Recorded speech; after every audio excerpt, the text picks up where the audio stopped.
locked in on cup though. Cocaine in my nose, yeah, got rose in my cup though. Started climbing my pole, she got me locked in on cup though.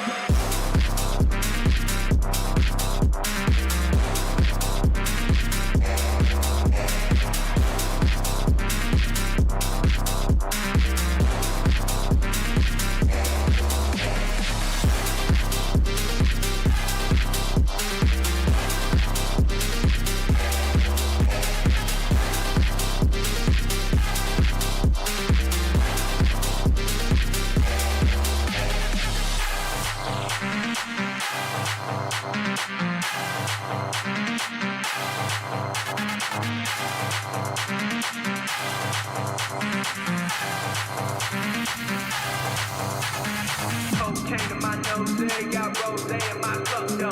Started climbing my pole, she got me locked in on cup though. Cocaine in my nose, yeah, got rose in my cup though. Started climbing my pole, she got me locked in on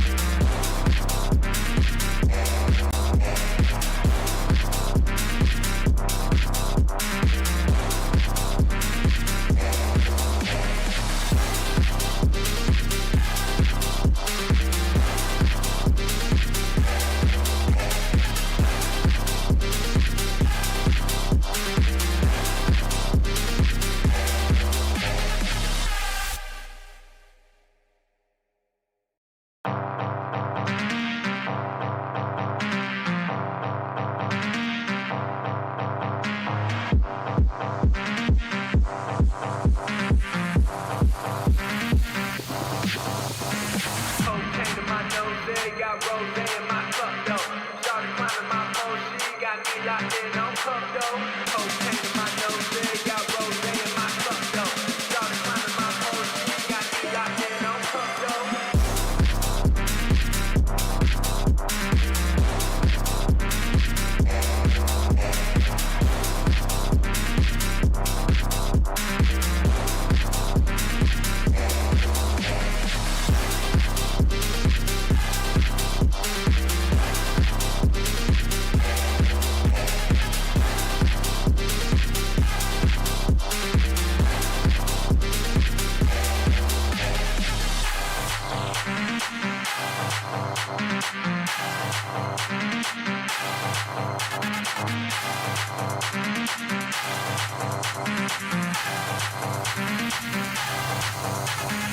Cocaine in my nose, yeah, got rose in my cup though.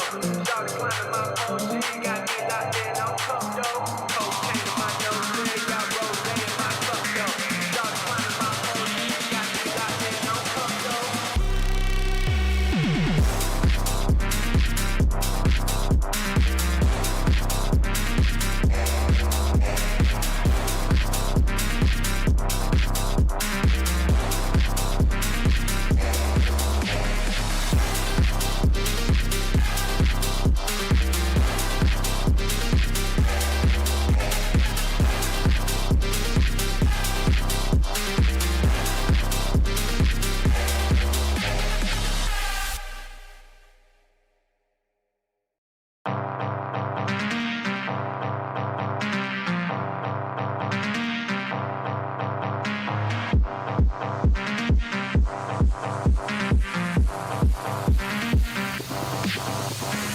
Cocaine in my nose, yeah, got rose in my cup though.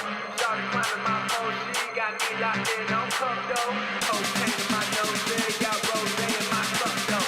Started climbing my pole, she got me locked in on cup though.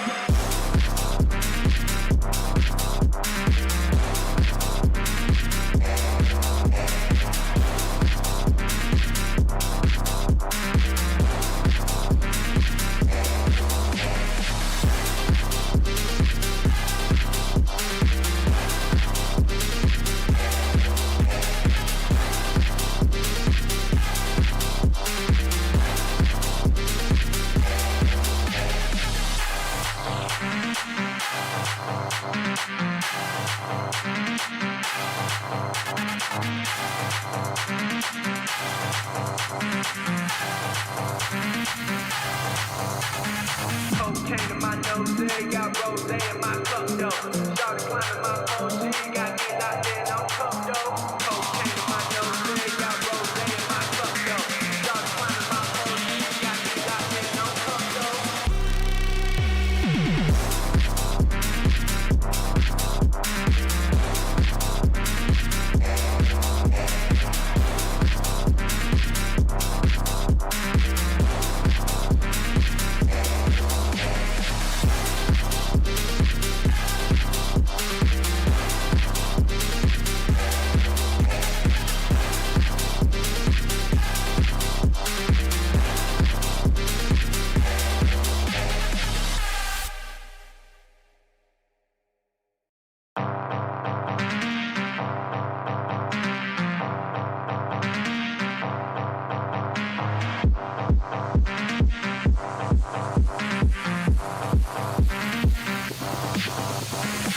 cup though. Cocaine in my nose, yeah, got rose in my cup though. Started climbing my pole, she got me locked in on cup though.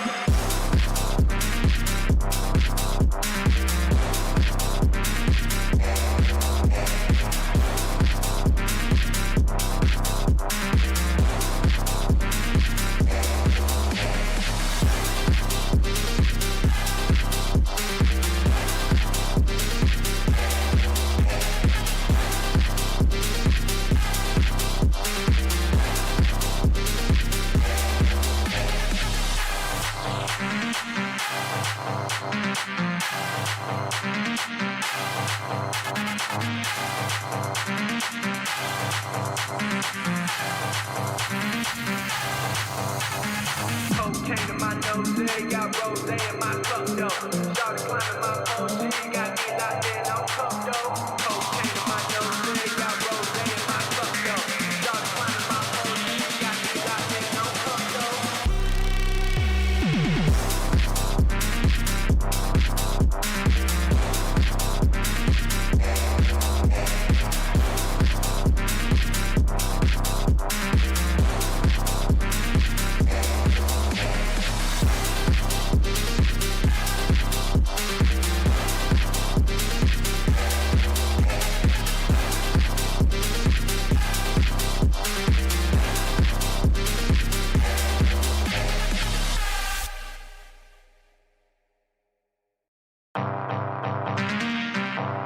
my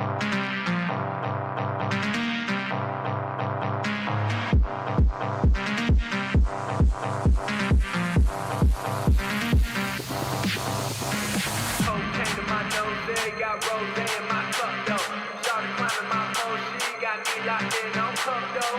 Cocaine in my nose, yeah, got rose in my cup though. Started climbing my pole, she got me locked in on cup though.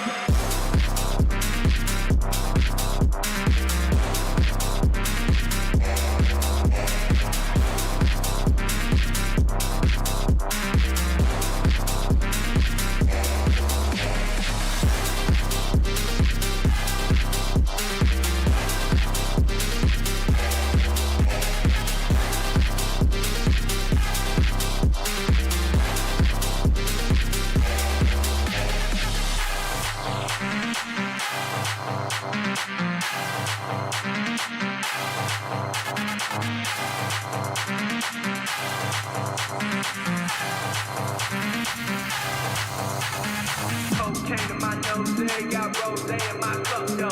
Started climbing my pole, she got me locked in on cup though. Cocaine in my nose, yeah, got rose in my cup though. Started climbing my pole, she got me locked in on cup though.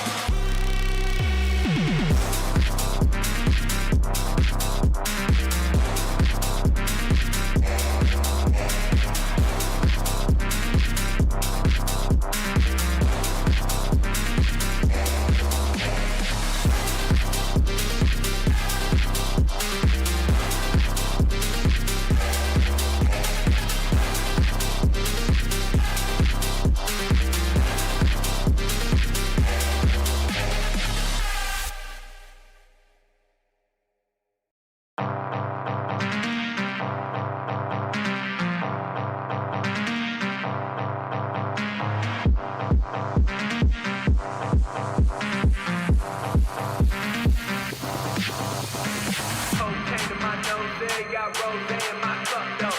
Started climbing my pole, she got me locked in on cup though. Cocaine in my nose, yeah, got rose in my cup though. Started climbing my pole, she got me locked in on cup though.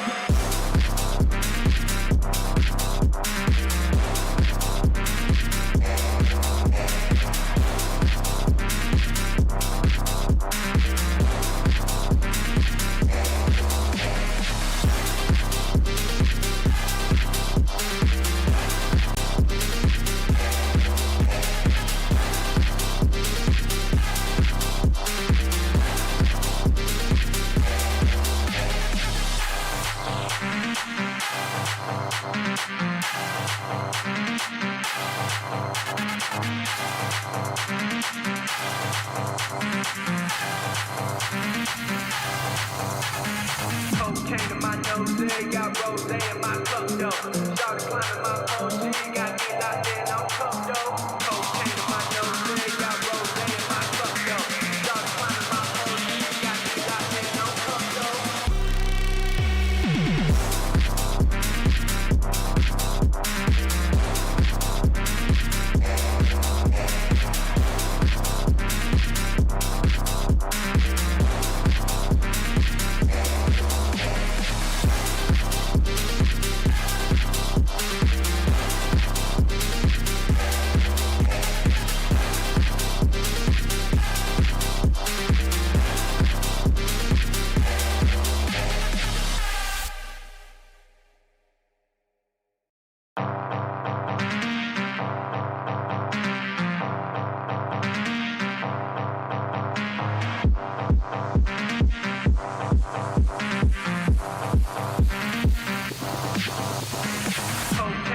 got rose in my cup though.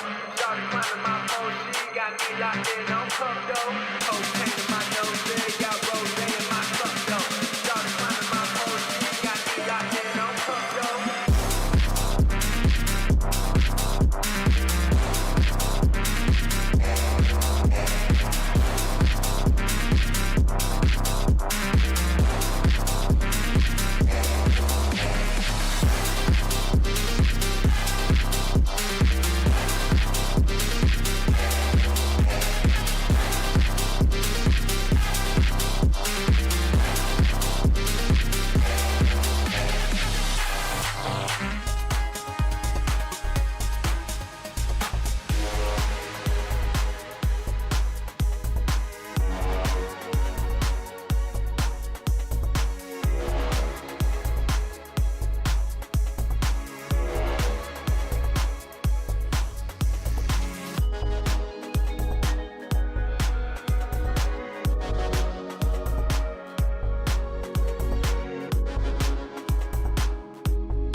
Well, good evening, everybody. It's a pleasure to be back. George Morgan here at your service. It's PSGL, it's Wednesday night, it's Spain tonight as well. Lots on the table, lots of battling. The title contest is still alive and kicking.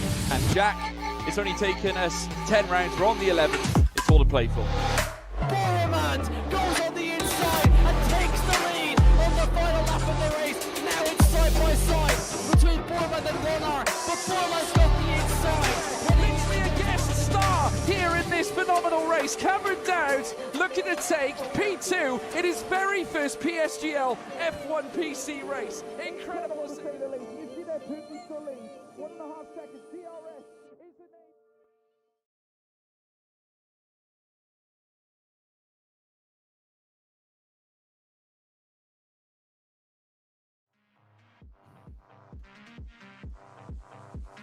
Well, good evening, everybody, and what a pleasure it is to be back. George Morgan TV here, once again, bringing you all the action here live from PSGL, and what a time it will be too. What a competitive grid we had last time out. Our first race getting underway at Bahrain at the Sakhir International Circuit. It would be Lucas Blakely to get us underway with his first race win on this game cycle here in PSGL. The current F1 esports champion and former PSGL PC champion as well, returning to the top yet again in the familiar Papaya McLaren, but this time we go to COTA, and obviously we've had many memorable races since we've been racing here, obviously in PSGL. Jarno Opmeer, of course, delivering one of the finest performances we've ever seen in PSGL, certainly littering, many accolades here at this very track. Overtake after overtake, a master plan, a strategy that was utilized to the max in order to get himself a race win. Can you do the same tonight? My name is, of course, George Morgan. Joining me, as always, the one, the only, Jack Canan. Jack,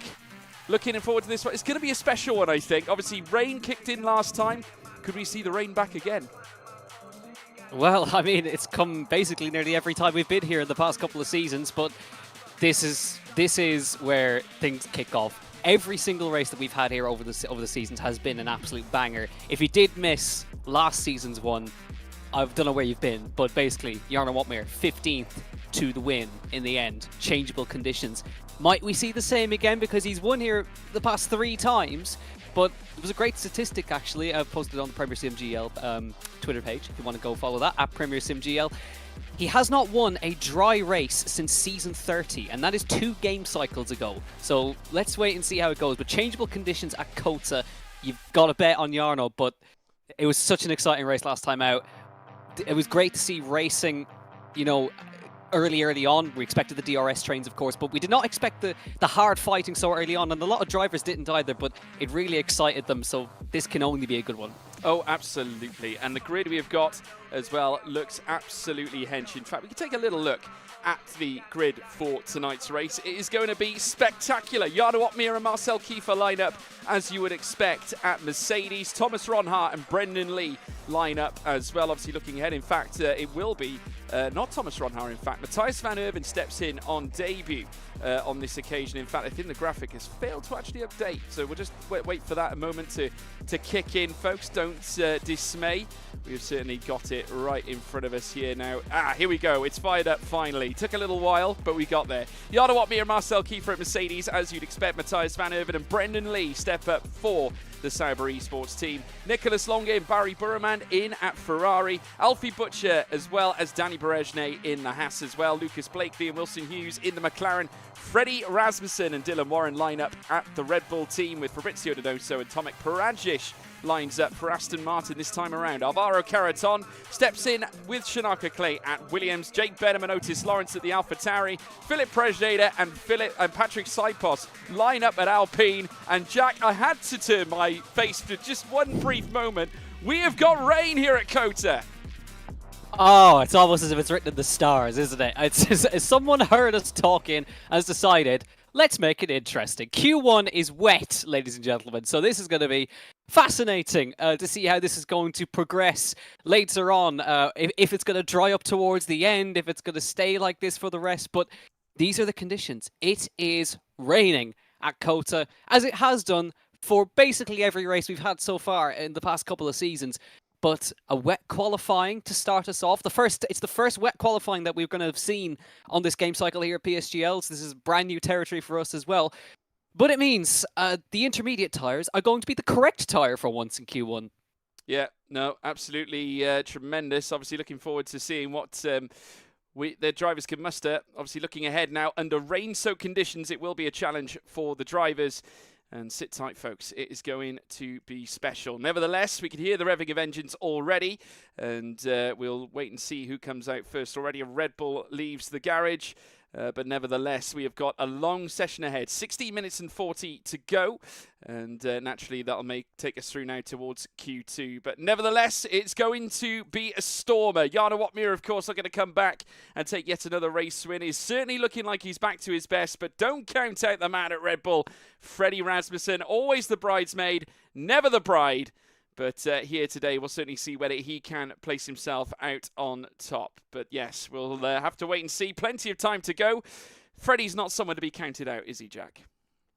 Absolutely not. And we saw he went for an alternate strategy last week, went super long on the soft compound tyres and was right in the mix towards the end of the race. So again, the qualifying just let him down slightly, but he came from, I think it was about 15th to finish inside the points afterwards as well, was running as high as 4th towards the end of that race as well. So let's see what Freddie can do here. But again, he's always there at the top end. Again, if you think back to the social race just a couple of weeks ago, 2 weeks ago or so, he was the man fighting with Jarno Watmere for the win, so he can never count out the Dane, and he'll be super quick in these conditions as well, so never ever rule him out. But Shanaka Clay back as well at Williams.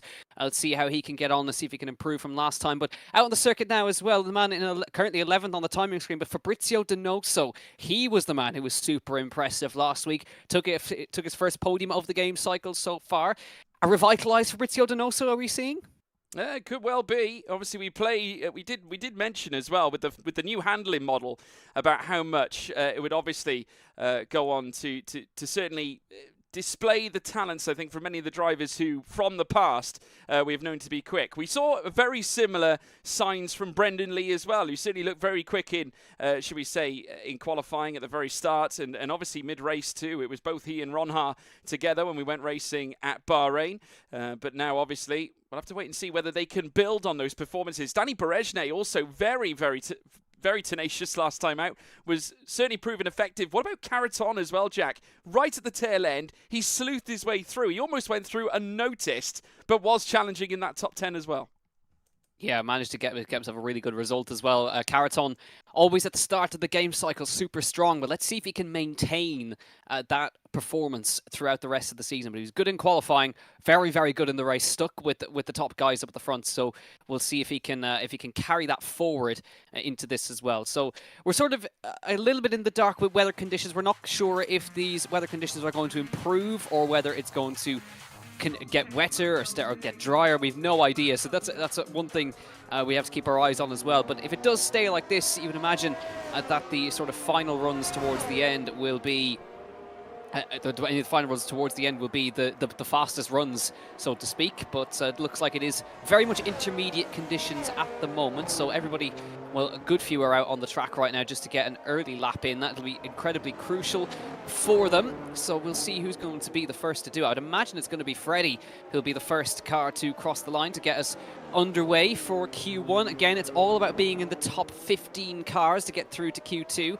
The bottom 5 are then eliminated from here. But Freddie Rasmussen coming round the fast right-hander here, where Jarno made the move again last season to take the win from Patrick Sipos. He was fighting with actually for that victory as well. Patrick as well sort of went under the radar that race. He dominated the whole race, led every single lap, and then got a penalty on the final lap, and that took away his race victory. So in that regards, Patrick Sipos is certainly one to remember for this race as well. Always strong here, so maybe one to sort of keep your eye on is the young Hungarian. Almost won here last year, but just pipped at the post.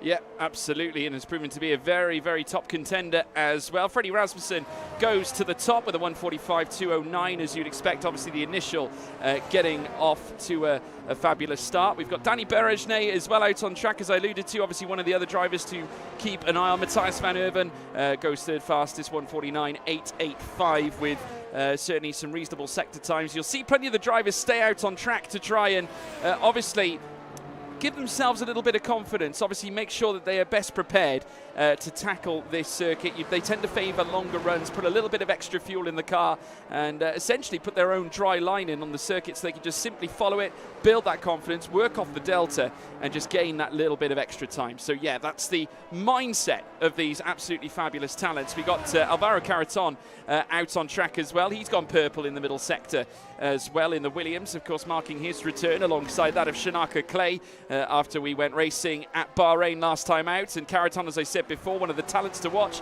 Fourth fastest though in the immediate, despite at that time setting that purple lap, as we now see plenty more cross the line. Berejne going fourth fastest as a result of that run too. Another man who's showing purple is Barry Burman, back again. Jack Kinnan, after winning the title obviously last season, came back to Bahrain, was very much in the thick of it too. Ferrari I wouldn't necessarily were on their best day, shall I say, last time, but you can never count out Barry Burman. He's a champion for a reason here at PSGL, and is certainly one of the favourites for the upcoming F1 Esports Championship.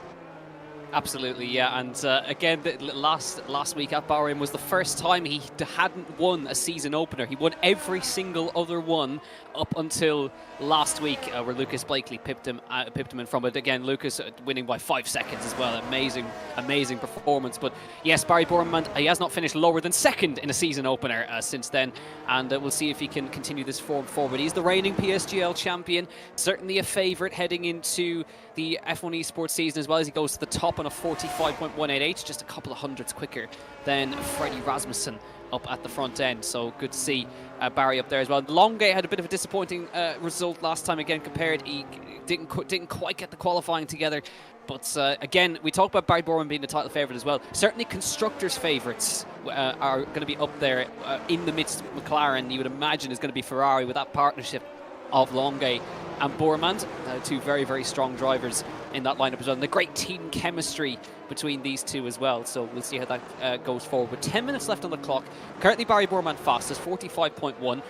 The two Mercedes have now come out onto the circuit as well. Marcel Kiefer and Jarno Otmir are out on the circuit. So every car except for Lucas Blakely and Freddie Rasmussen are actually out on the track right now. And interestingly, that Lucas has not decided to come out, and maybe he's going to leave it super late to try to be one of the last cars to cross the line, but again puts a bit of pressure on himself. There is Patrick Sipos. I mentioned him, didn't I? 44.9. Yeah, absolutely. Longay also going fourth fastest, but Patrick Sipos, who has a very, very good history when it comes to Kota, returns now to the top end once again. The sole man in the 1:44.964, so that just goes to show that they are finding improvements here out on track. Plenty more cars out and about as well. Wilson Hughes also marks his return as well at McLaren, obviously partnering that of Lucas Blakely, who's the only car certainly not out on track. Well, as I say that, he's now about to commence an outlap. Plenty of other cars, though, looking to set times. Brendan Lee, 28.646 in that first sector, 48.881 in the second sector, which puts him firmly higher than the likes of Matthias van Erven, as well as the Red Bull in 11th, that being Dylan Warren, who's also back again as well. Alfie Butcher still there too. Tomek Parajic going second fastest as well, as we now see the cars make their way down through towards the next left. Hughes now will now make his way down off the back straight towards turn 12. 13 will come up after this as well. Kiefer crosses the line and goes 14 fastest with a 1:45.986. And more cars coming through too. Time and time again. Jake Benham, the All-Star as well, with a 1:45.748 in ninth. Looking to almost come back after a tricky run last time out. Needs to try and get himself back into a position where he feels comfortable. Was very much in the thick of the midfield scrap last time. And it certainly took a lot of his time away in order to maybe not necessarily challenge up at the sharp end. He, of course, trying to deal with many cars out in that midfield now as Wilson Hughes makes his way around that final corner, coming out of turn 20.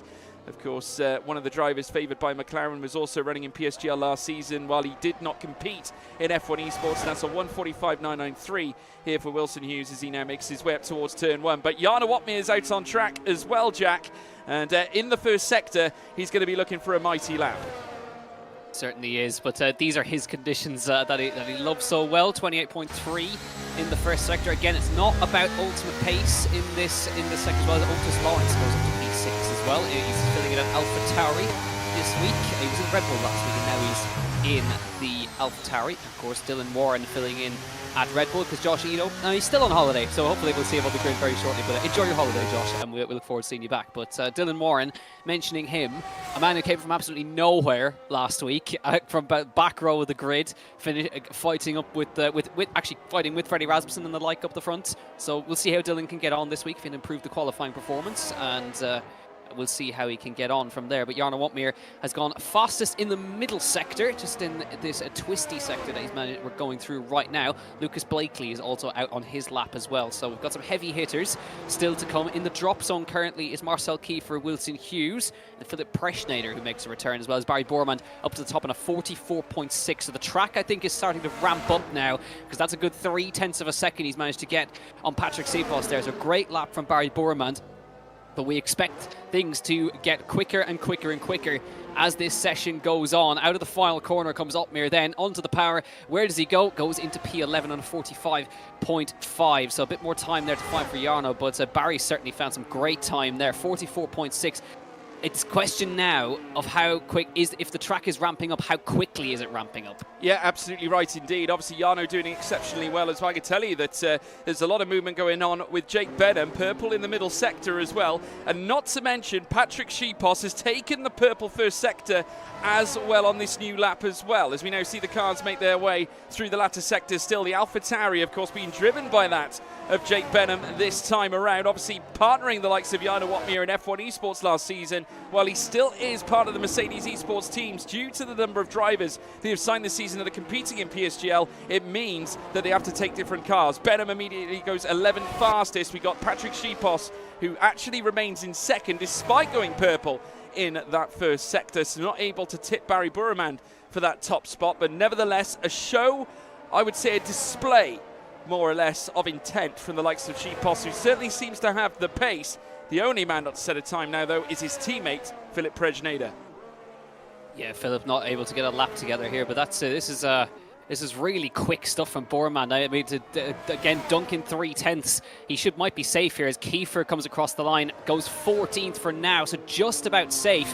But you know, this is interesting, this end of qualifying now. Some are improving, some are not. So let's see how this goes. Caraton improved to P3. Wilson Hughes popping into P5 with his 45.0. Brendan Lee was about to finish his lap, but bailed into the pit lane. So we'll see how this goes. Jarno Wotmir has been out on a second lap. He's come out of the final corner now. Will this be an improvement for the Dutchman? Crosses the line? No, it will not. So he remains in P17 for the moment. Found a 1/10 of a second, but more pressure building now as this session carries on. So 45.4.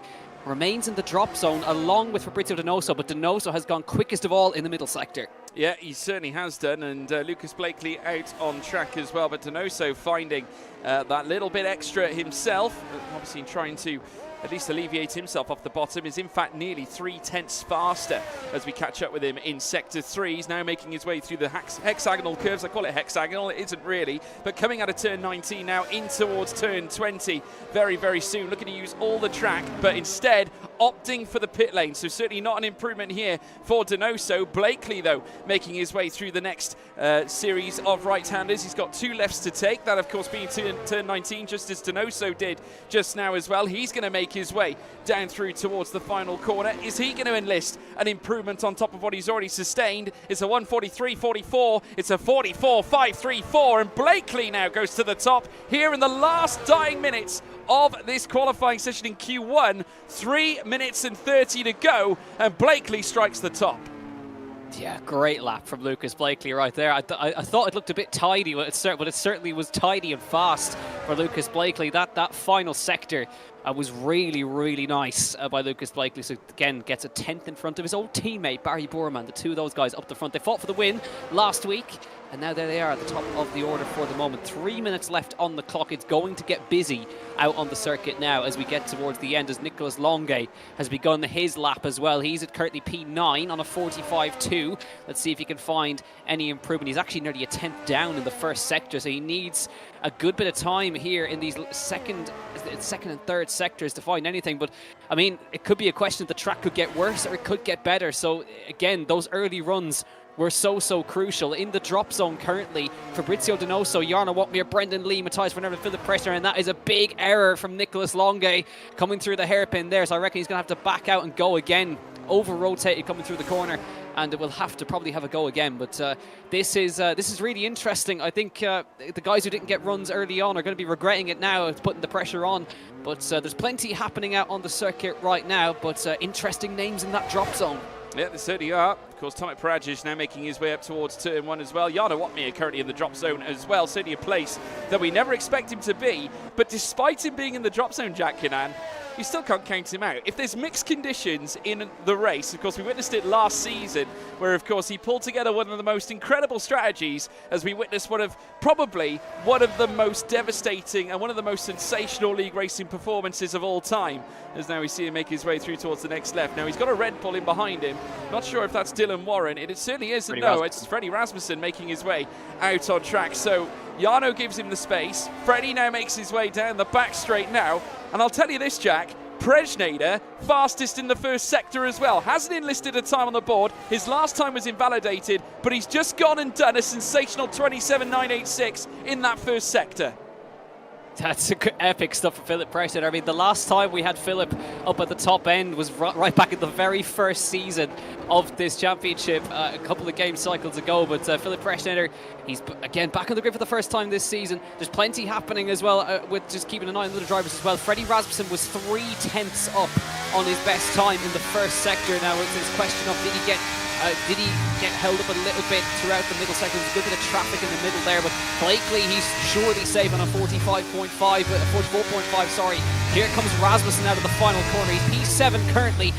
Where does he enlist now? He goes to second, 44.5 as well, matches the time of Lucas Blakely up at the front end. More coming in there. Prejnader goes 8th fastest with that time as he crosses the line. Then Barry Borman is beginning his lap now, I think, as they came across. There's loads crossing the line to begin their final laps here. The two Mercedes stacking up in the final corner as well. They want to be one of the last cars to cross the line. Kiefer following Wotmere through the final corner then as we begin these final runs. Matthias Van Erven has invalidated his time. He's currently P17. He might get another chance to go again, but every single car is out on the circuit and Rasmussen's backed out. Yeah, he has. Brendan Lee also coming through the final sector. He was actually nearly 7/10 up in the middle sector as well. He needs this lap, of course, currently stagnant in the 145s. Needs to lift himself out of the bottom 5, to say the least now. The timer is into added time. Brendan Lee, second fastest. Incredible. And there are more times coming through as well, because Wilson Hughes is also improving, has only just gone and done a purple second sector. So the Flying Scotsman, I'm going to call him that, Blakely is too. They're both in the same team. both dressed in amber,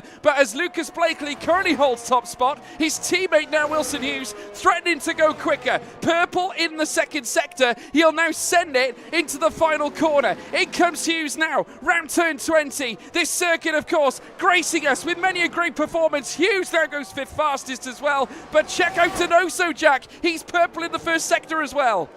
Yeah, plenty happening. Berezne up to the top now, 44.2. He's found 0.3 of a second. This track is ramping up quickly. Jake Benham out of the final corner in the Alpha Tauri. Does he have anything left in the tank? Goes 11th fastest for the moment. More still to come as they come out now. Dylan Warren, he's the next card across the line, across the start finish. Goes to 14th, but that is just about safe for the moment. The big moment now, Donoso out of the final corner. He's 19th fastest, but he's 0.8 of a second up. Here comes the Chilean. He goes to the very top of the order with that lap as well. Under pressure, delivers. Otis Lawrence is out of qualifying. Marcel Kiefer and Jarno Watmer will be next. Here comes Jarno out of the final corner. Is it enough to get himself through? It's not. Jarno does not make it, but Marcel Kiefer makes it through on a 44.811. That is a shocker for Jarno Watmer, and he will start 19th on the grid here at COTA, but Marcel Kiefer gets himself through in this wet qualifying session. So eliminated,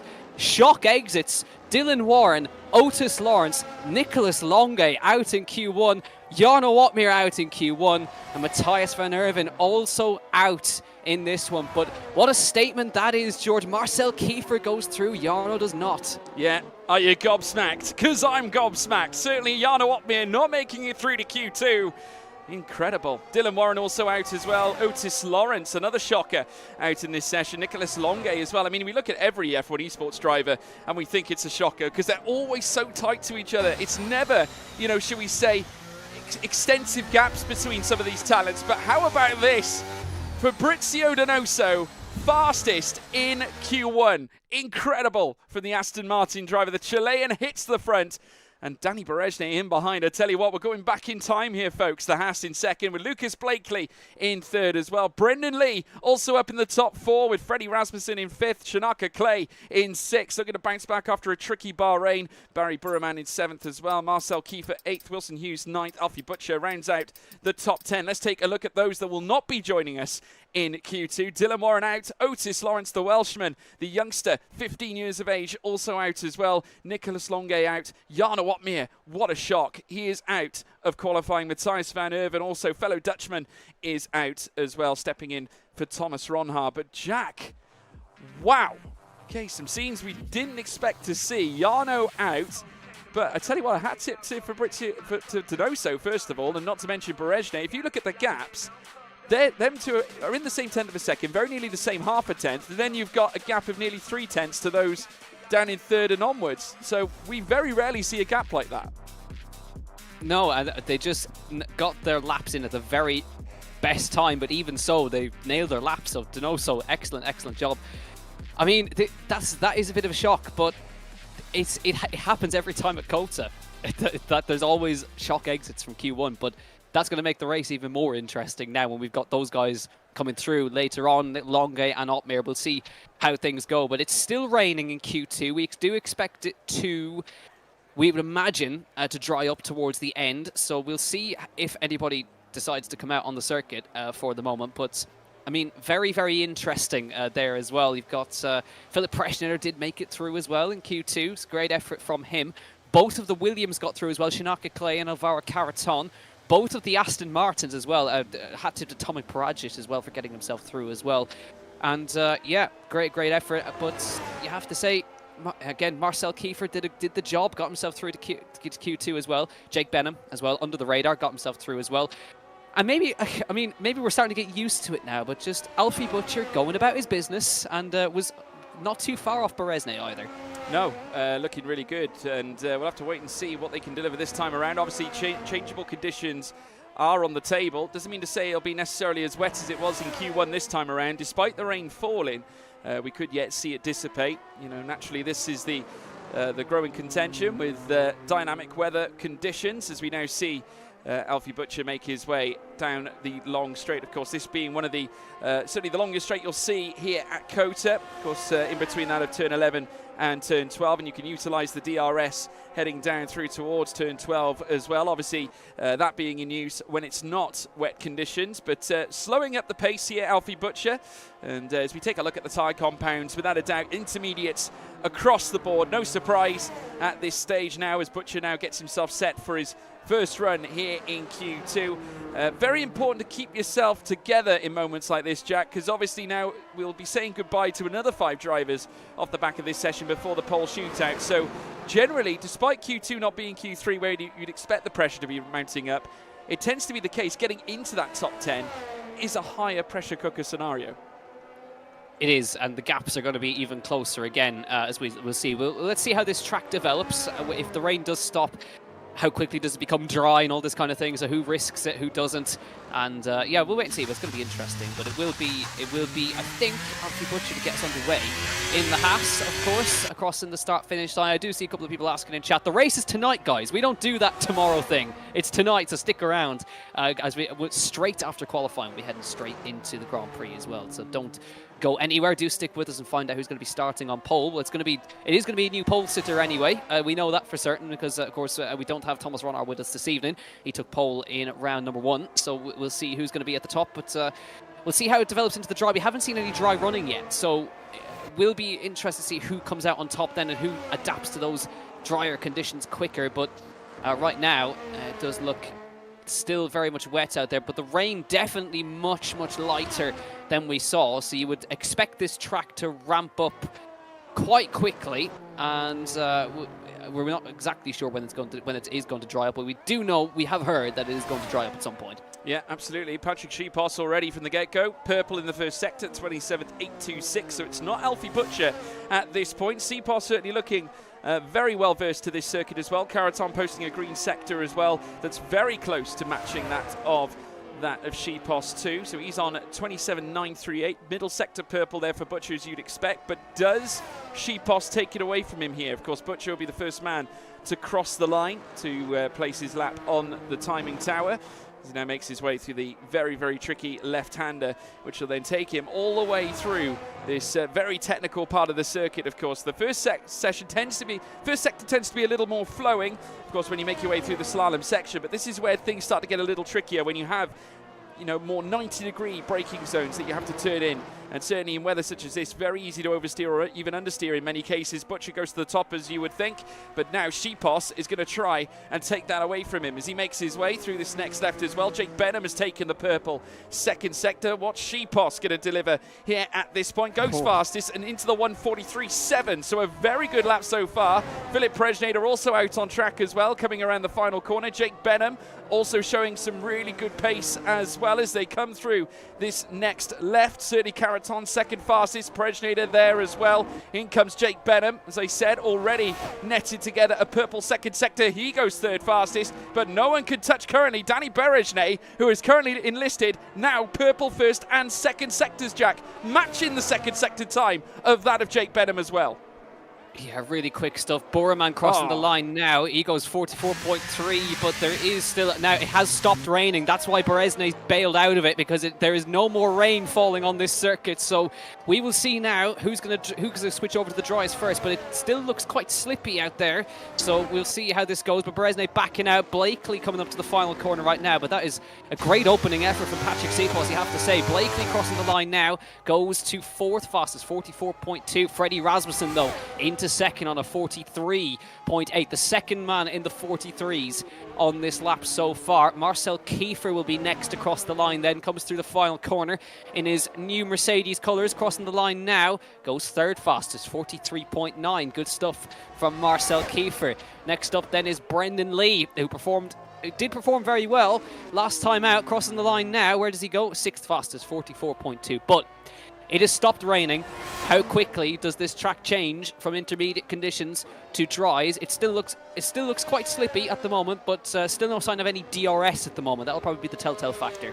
Yeah, absolutely. I think now we're starting to see the spray start to dissipate. As you can see, not a lot of it, if any, coming off Clay's car as he makes his way down through towards the next left. I'm sure many of them, like Lucas Blakely himself, will be considering moving on to the dry tyres. We're at the crossover point, I would say. Plenty of the drivers probably looking to stay out. I'm just looking now. Blakely, incidentally, back out on Inters, so obviously not content with the fact that it could be Beresnay. dry. Should I say, sorry, Beresnay was the one who came in. Blakely still out. Sorry, no, I was trying to point out, George, that Beresnay's out on rise. He's on That's soft. all. Yeah. Sorry, no, you're absolutely spot on, because we did look and see whether anyone was going to make the swap. It looks like Beresnay is going to be the man to make the first swap, so is actually now enlisting a time on soft. So no doubt we'll see many more cars come in. And I'd imagine that others will be looking very closely at what Beresnay does as well, Jack, even though Blakely on intermediates has just gone purple in that middle sector. Yeah, I'm not quite sure it's dry conditions yet, but Beresnay will be sort of the litmus test for this as Blakely crosses the line now, goes to third fastest, 43.8, just 7 thousandths of a second behind Freddie Rasmussen.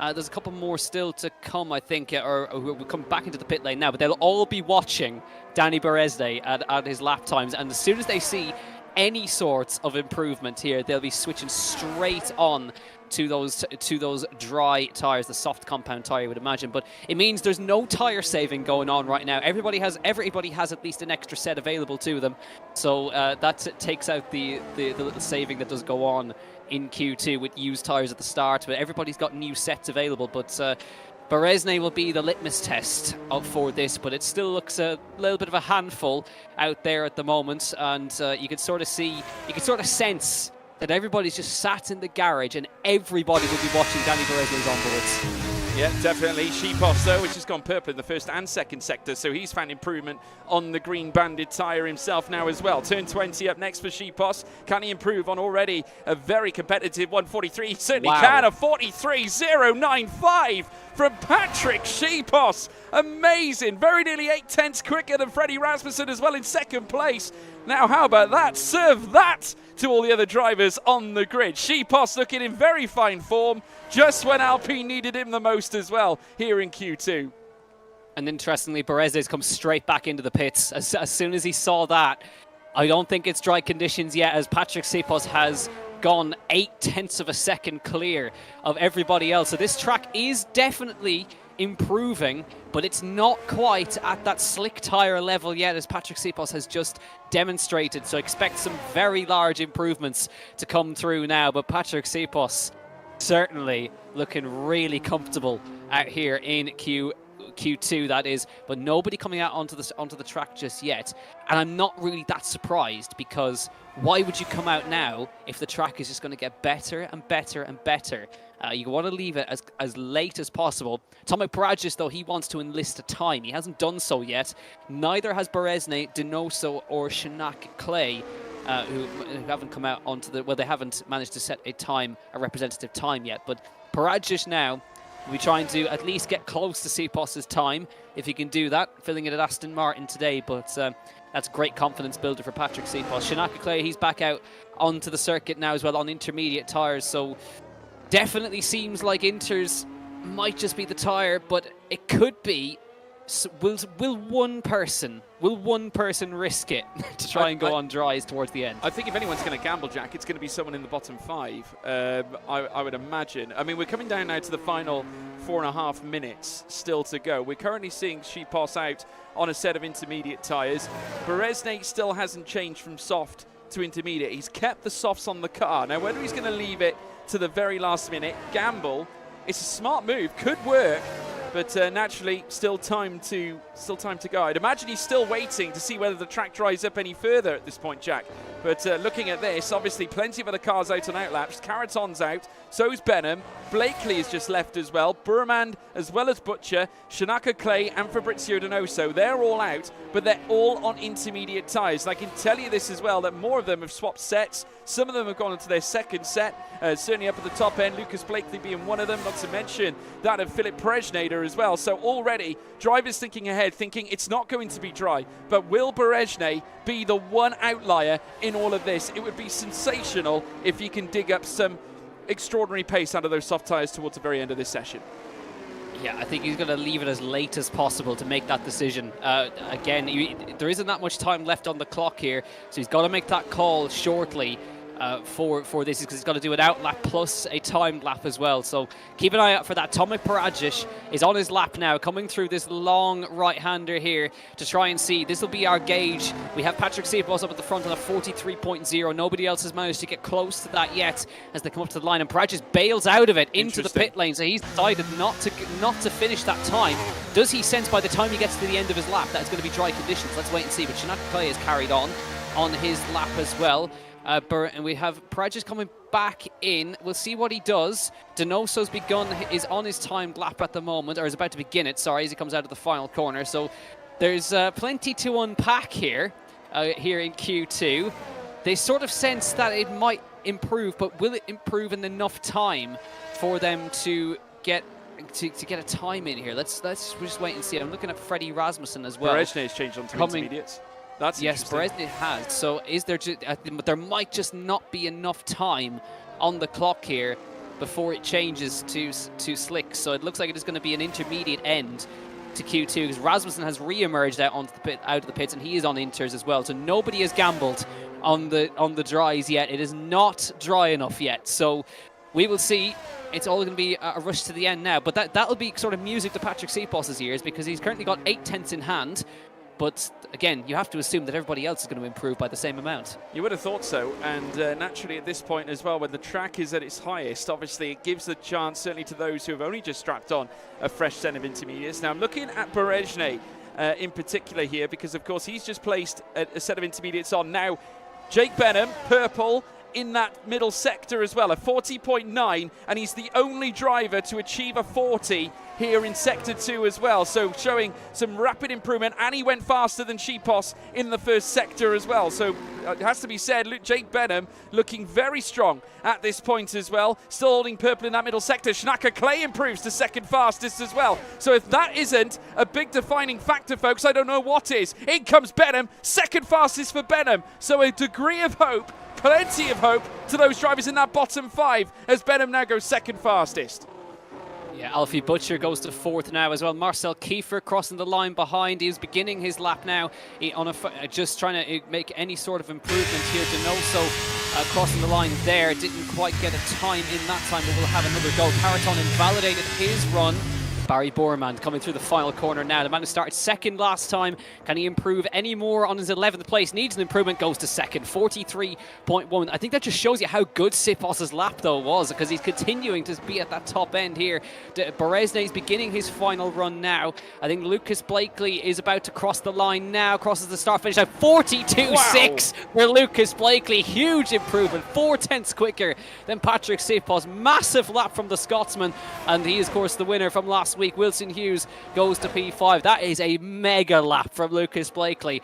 He's pulled that out of absolutely nowhere, and that'll be surely enough to see him through. Paradzic is about to have another go on his time as well, but that is a huge marker laid down by Lucas Blakely. Fantastic lap there from Lucas Blakely. Jake Benham also purple again in the first sector at 27.5, which is in fact nearly a tenth faster than Blakely in Sector 1 alone. Absolutely sensational. 40.8 in the middle sector, not purple, but still an improvement on his previous run. So Jake Benham, the all-star, looking to find a little bit extra here now as he now makes his way into the latter stages of Sector 3. Of course, the man who would partner Jarno Watmir last season, now sat in the AlphaTauri, still representing Mercedes, but across the line, third fastest, only one step up from where he was before, as Seepos, as we know, is retired, but Blakely unsurpassed, a massive, near enough 4 tenths of a second ahead of everybody else, which is stellar. And Marcel Kiefer goes second fastest.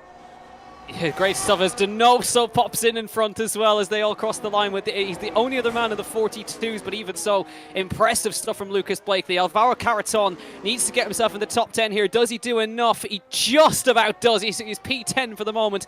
Danny Berezhny then, he left it late. He's one of the last cars to come out of the pit lane on those intermediate tyres. Tried the dries, didn't work. Let's see if he can get himself through to Q3 here. Crossing the start-finish line now. Looks good for him. Doesn't make it. P11 for Danny Berezne as we come up to the start-finish line now. Brendan Lee, can he get himself through to Q3 once again? Yes, he can. P3 for Brendan Lee. Rasmussen, he doesn't make it. Rasmussen is out again in this session and is going to be out in Q2. 13th fastest for Freddie Rasmussen. That is a shock exit for the second shock exit so far in this qualifying session. 2 more cars left. It is Tomek Paragic who just makes it in. Great effort from Tomek Paragic. Knocks out Alfie Butcher. Can Philip Preschneider get himself through to Q3 here? Comes out of the final corner. Does he do enough? He does! Wow. Preschneider makes it in by the skin of his teeth and knocks out Tomek Paragic, which demotes Freddie Rasmussen back down to 15th place where he started last week. Shock exits in Q2 and Philip Preschneider makes it through to Q3 and with a solid effort there, but Lucas Blakely tops the session here in Q2. But who could have expected that? Rasmussen and Berezne out in Q2. Well, absolutely stellar. Again, shock exits, as you allude to, Jack. Berezne out, Freddie Rasmussen out as well. Some of the main guns that we would have expected up at the sharp end as well. Alvaro Caraton also out as well. So absolutely clinical. Blakely, though, delivering a crushing blow. Just under 3/10 faster than that of Fabrizio Donoso further down. Brendan Lee as well getting himself through. He was actually purple in that first sector as well, Brendan Lee. So showing a great deal of pace towards the end of qualifying. Marcel Kiefer improving to 4th. Didn't have the best of runs when we went racing at Bahrain, but finds himself now into Q3. Great chance to turn it around for the German. Patrick Schipos in 5th after showing some stellar pace at the start. Jake Benham as well up into 6th place with Barry Burman in 7th. Wilson Hughes in 8th as well. Shanaka Clay in 9th. Philip Preschneider in 10th. Now the drivers we're going to lose, we're going to say goodbye to Tomek Paragic as well as Alfie Butcher, Alvaro Caraton, Danny Berezne as well as Freddie Rasmussen. Some major losses throughout Q2, ladies and gentlemen. Q3 just around the corner. It's the pole shootout, Jack Canan. And looking at the stellar names that we've got in the top 10, drivers that didn't necessarily perform at Bahrain, but they're performing here at Kota. I'm looking at the likes of Kiefer. I'm also looking at the likes of Jake Benham, who also had a difficult time last time out. They're making the step up, obviously finding that improvement. Might be a case that the conditions just fit them. And what about Philip Preschneider there in the top 10? Yeah, it's great to see Philip performing so well in this one. He made it in by the skin of his teeth, but again, made it through, made the lap count. And it's great to see him inside the top 10 here as well. As again, Shanaka Clay, where's he come from? Great pace from the Williams as well. Alvaro Caraton knocked out in Q2, sorry. But the sister Williams, Shanaka Clay, getting through to Q3 for the first time this season. Marcel Kiefer getting through as well, and it's great to see as well. Solid performances, though, you have to say, are the consistent performers. Both of the McLarens, Wilson Hughes and Lucas Blakely, both of them getting through. And the only other team to get 2 cars in was actually Alpine. Philip Preschneider and Patrick Schipos were the only 2. But the shootout for pole, even though there's changeable conditions, it's the same names that just seem to constantly be there. Lucas Blakely, Fabrizio Donoso, Barry Borman, Wilson Hughes. These guys constantly performing. It's still wet out there. Intermediate conditions are still in effect. Will we see it dry up? We don't know, but guys are getting out. I don't think guys are going to make the same mistake that they did last time. I think everyone's going to come out, get a lap in, and then wait and see what happens after that. Yeah, absolutely. I think it's just going to be a case of testing the water as such. We're into Q3 now, folks. Plenty of cars now moving about out on track already. Quite a few of them making their way through the first and second sectors, as we can now see. Obviously, Wilson Hughes making his way down the back straight. Further up as well, Fabrizio Donoso just in front of him off the back of a sensational Q1 and Q2 session. Looking forward to seeing who comes out on top. Will Donoso roll back the years, bring back some of that magic from back in 2017, years gone by, where, of course, obviously he would be one of the sharpest contenders up in the top end, battling the likes of Brendan Lee, who once again meets him, this time here in Q3 at Kota. And we are indeed rolling back the years here at PSGL, to say the least. Here is Wilson Hughes, though, the Scotsman, who's looking to obviously stamp his authority here in PSGL after not making an appearance last season in F1 Esports, due to the fact, of course, that Barry Burroman and Blakely were fighting for the title, of course, representing the same team last season, though. And as you can see in our timing tower, Barry Burroman, of course, making that switch to Ferrari to join his friend Nicholas Longue. So it's Blakely and Wilson this time around. And obviously we have heard that Danny Moreno is obviously making his gargantuan return to McLaren as well. So there we go. Incredible scenes here. Hughes now, as we can see, about to get himself underway here in qualifying here in Q3. 9 minutes and 10 still to go as they now make their way up through towards turn 1 as well. And naturally, it's all down to this. 9 minutes of action, 2 laps at best, and we are now here on intermediate tyres still. Still no sign of the dries, Jack. Yeah, it's interesting, isn't it? We have not seen that track change as quickly as we thought it would. But I don't think Donoso will go quickest on this run because he made a big error in turn 1. Just the rear end snapped on him on the brakes, and he'll have to go, I would imagine, again. But it just needs to get himself at least a banker time on the board as Wilson Hughes takes the fastest first sector away from him, as you would imagine, after the issue for the car in front of him. So we'll see how they get on towards the end. But again, plenty to keep our eyes on. We don't know if this track is going to change much more. Barry Burroman steals away the purple first sector as well. He'll want to get himself his first pole position of the season as well, capitalise on that as well.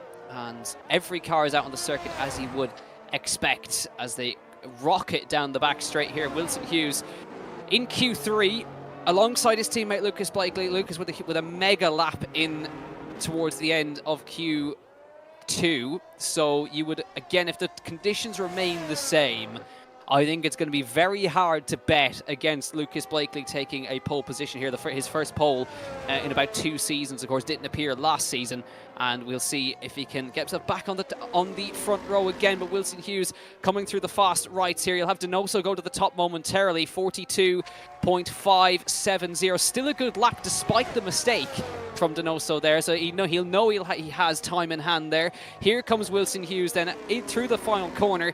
Is it going to be enough to displace Donoso? You would imagine it is. Crosses the start-finish line, 42.0. That is matching the time of Sipos in Q2 straight out of the box. Shanaka Clay 42.3 on the first runs. Marcel Kiefer next, 42.2. Lucas Blakely, and he goes a 41.37 tenths, but Barry Burroman just behind his old teammate by about a tenth of a second. Jake Benham, P7 on that first run. But Lucas just seems to have a little bit, but it is so interesting to see their former teammates, Lucas Blakely and Barry Burroman, and they're still as close as they ever were. Yeah, absolutely. Still literally shackled together, but still 1.5 tenths nearly separating them, obviously over a tenth. And it's actually 136 thousandths between that of Barry Burroman and Lucas Blakely. Patrick Shipos still working hard to try and rein in the delta himself. Brendan Lee has gone fastest of all in the first sector as well, so we'll wait and see what he can deliver as he makes his way through the final corner, whipping that rear end on the Alfa Romeo, the Sauber Esports car that have taken him on this season, along with the likes of Matthias van Erven, who we lost earlier on, goes third fastest here as well, just in behind. But Shipos now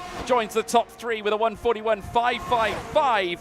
And the time's now creeping ever downwards, but still breaching a tenth of a second. Lucas Blakely clear at the sharp end in the first runs here at qualifying. Philip Presnader also out on track now, has set a 27.487. Competitive first sector here from Philip Presnader. Naturally will need, though, to find a little more. But this is better from Philip, Jack. It is very much better from Philip. So again, anything more will be definitely a bonus. I'm not sure if he was even expecting to get through to Q3, but great to see that he did manage to do so. But yeah, Lucas Blakely up at the front, tenth and a bit in front of Barry Burroman, and Patrick Sipos and Brendan Lee making up that second row of the grid. For the moment, Wilson Hughes and Marcel Kiefer, the third row, and that is fastest middle sector from Philip Presnader in that Alpine. So looking really, really tidy is the driver in the Alpine right here, so good to see. See if he can find any more improvement. The track, of course, will improve and improve and improve, but still, it just refuses to dry up. There's still no sign of it getting any drier at the moment. No sign of the DRS being enabled or anything like that. So again, there's still 5 minutes on the clock. Here comes Presnader. Where does he go? 8th fastest with that lap as well. 42.2 for the moment, but did take momentarily have that fastest middle sector of anybody. So cars back in the pit lane now, or making their way back to the pit lane for the final runs, and I'm sure they'll be waiting to see will it cross over. But at the moment, It's remaining stubbornly as intermediate conditions. Yeah, if you have a look at the deltas as well, folks, on your screen, it is still Blakely on top, 136 thousandths of a second ahead of Barry Burmand, which might not seem like a lot, but trust me, when it comes to qualifying and certainly the performance of these cars all being equal, it does certainly show to be a lot. Certainly in terms of these drivers, they will certainly want to get as close as they can. Burmand knows very well how fast his former teammate Lucas Blakely is, and what a real battle that will be should they remain on the front row heading through towards turn one. Of course, the hairpin bend that saw George Russell and Carlos Sainz come together last season, of course. And it's so easy to make mistakes here at COTA. Obviously plenty of runoff in certain areas, but equally you can be punished with many of the steel barriers. This Herman Tilke circuit that of course was broken ground back in December 31st of 2010, soon to be open 2 years later in October 21st to then enlist the United States Grand Prix, of course the Circuit of the Americas, as we all know, 150,000 capacity here as well. And with the 20 turns that these drivers have to undertake, of course, they've got 3.426 miles to take as well, 5.513 kilometers. That works out to, if that's how you like to work. Prajnida now will make his way surely into the pits to get ready for one final last chance to dance. Already one car, though, out on an outlap, and it is the Chilean Fabrizio Donoso, currently sat in the bottom of the top 10, obviously in the shootout for pole. Let us know in the live chat who is getting pole position here in Q3. We want to hear from you, Jack. Who's going to get it? Lucas Blakely. That's my that is my straight call. Out of the box. Yeah, major call. I reckon it's Lucas Blakely. So let's see if anybody in chat wants to disagree, but I think he's just got a tiny bit more in hand this week. Well, he could well do. I'm already seeing Lucas Kiefer. We've got Barry Burmand as well from Tip. Lucas as well. Shanaka Clay gets pole, says Diego Castro. Lucas is going to get it. Seeing plenty. Can't bet against Lucas, says Marco. I think they're agreeing with you here, Jack. Tactics Rule saying, George Morgan, I'm making a risky one. I'm saying Fabrizio. I don't think that's risky at all. He has been absolutely sensational in prior sessions. Just needs to hook it up this time around. Of course, currently on his outlap. Can he do it, the Chilean? I tell you what, would never write him off. He was up there at Bahrain. He could be up here again this time around as well. Interesting. Brendan Lee is on dries. Well, as is Barry Burmand. They're risking it out here in the final bit of qualifying. There's a couple who have not. Blakely is on inters. Barry Burmand and Brendan Lee have gone on soft tyres, as has Wilson Hughes. They're splitting the strategy at McLaren. Lucas Blakely's come out on the inters, but there's a bunch of cars here that have opted to go for dries. This is going to be a fascinating end to qualifying. It certainly will be. There you can see, folks, split decision in the grid. We've got none other than 5 cars out on softs, 5 cars on intermediates. You just can't write this, Jack. This is a storybook ending to qualifying. This is fantastic. This is what we want to see. So it's Fabrizio Donoso who'll get us underway, and we'll see how this is going to end for the Chilean. Of course, he's on 42.5, knows he's got a lot more, and he's gone so quick in that first sector. 26.9 in the first sector, fastest of anybody so far for the Chilean. Comes out of the top of the hill, dropping downhill into the hairpin here, but he'll have a bit of traffic coming down the straight as well. Needs to negotiate this as well, but he'll know now. He'll see as the cars flash by, he'll be wondering, why are they on dry as they come through? But plenty to keep your eyes on here. He gets a tiny slipstream from one of the McLarens as well. Donoso heading down towards the braking zone here. He was 0.8 up on his best time in the first sector. How is his middle sector going to look now as he heads into the braking zone? Needs to get stopped and turned in, and does so beautifully. Front end responding nicely on that Aston Martin. 1.3 seconds up and fastest middle sector. So this is really good from Fabrizio Donoso in the Aston Martin. Maybe the chat's bet wasn't too bad here as they come through the hairpin. Lucas Blakely beginning his lap as well in the McLaren.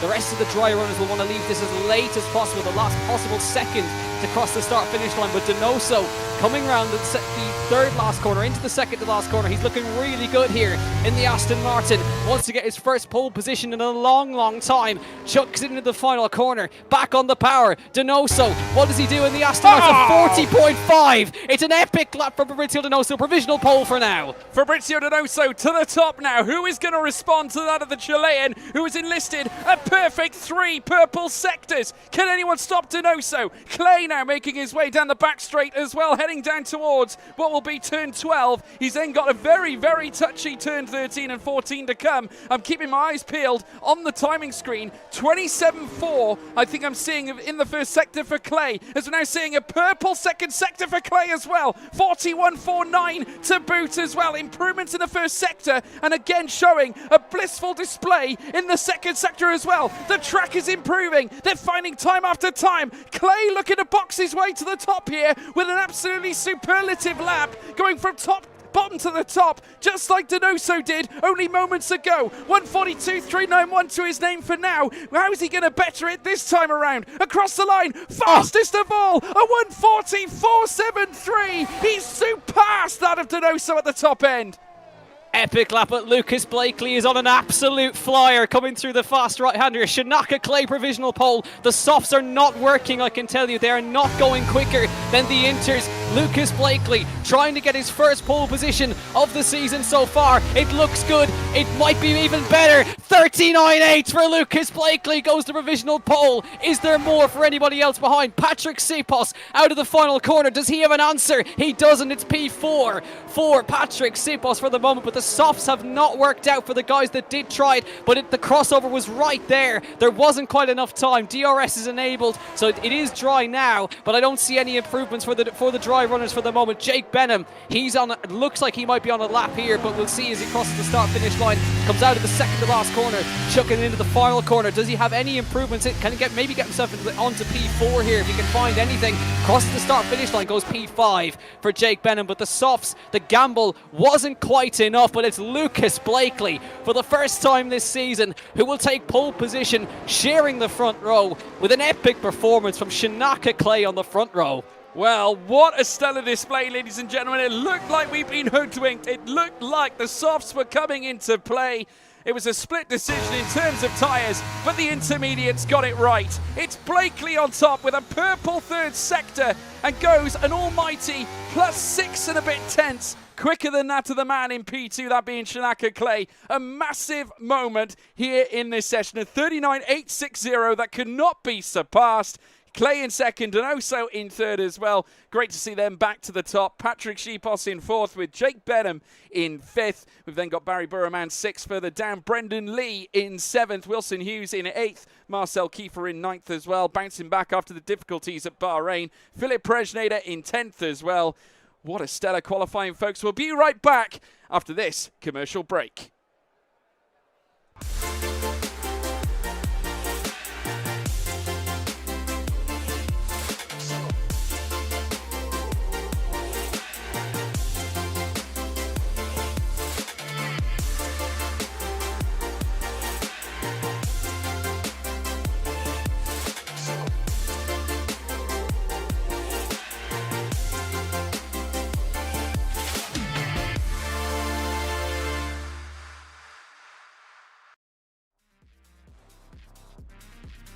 Well, welcome back, folks, and what a pleasure it is to be back too after an eclectic qualifying session. Lucas Blakely once again proving that he is the current GOAT in terms of league racing, and also that in the world of esports as well, coming off the back of winning the F1 Esports Pro title. Now, not to mention placing himself on pole at the Circuit of the Americas. Can he be stopped, Jack Cadan? Well, we'll see. But he's got Shinaka Clay to deal with, hasn't he, from that front row. Revitalised for Williams as well. Plenty to keep your eyes on. We won't have a formation lap because, unfortunately, there's still issues with it. So we'll be jumping straight into the action once everyone readies up here. But I think Lucas Blakely from pole, it's a hard bet to go against. Once he's in his element, he's a very hard man to beat. But Donoso will be looking to try and get himself in the mix as well. And we've got to keep our eyes out. We've got Jarno trying to do basically a last to first challenger, last to question mark challenge from 19th on the grid. Freddie Rasmussen coming from 15th on the grid. There's lots to keep your eyes on here. Yeah, there certainly is, and it won't be long before we go racing either, folks. No formation lap this time. The drivers need to be ready from the get-go, so we will be bringing it to you as soon as the action is showing. Nothing moving yet. We're just waiting for players. So obviously the drivers just getting themselves set and ready to go. And we are getting a restart. We can confirm we're getting a restart here at this moment, folks. So sit tight. Obviously, we're just going to be making sure that there are no issues to contend with when we go racing. But it has to be said, off the back of what has been a stellar display, certainly from drivers in qualifying, naturally we will be looking forward to seeing who comes out on top. Blakely putting himself in the best position possible, Jack, at this point in time. Being on pole has its advantages, but Jarno has proven in terms of the strategy that even if you do start further back, you can still get the best results.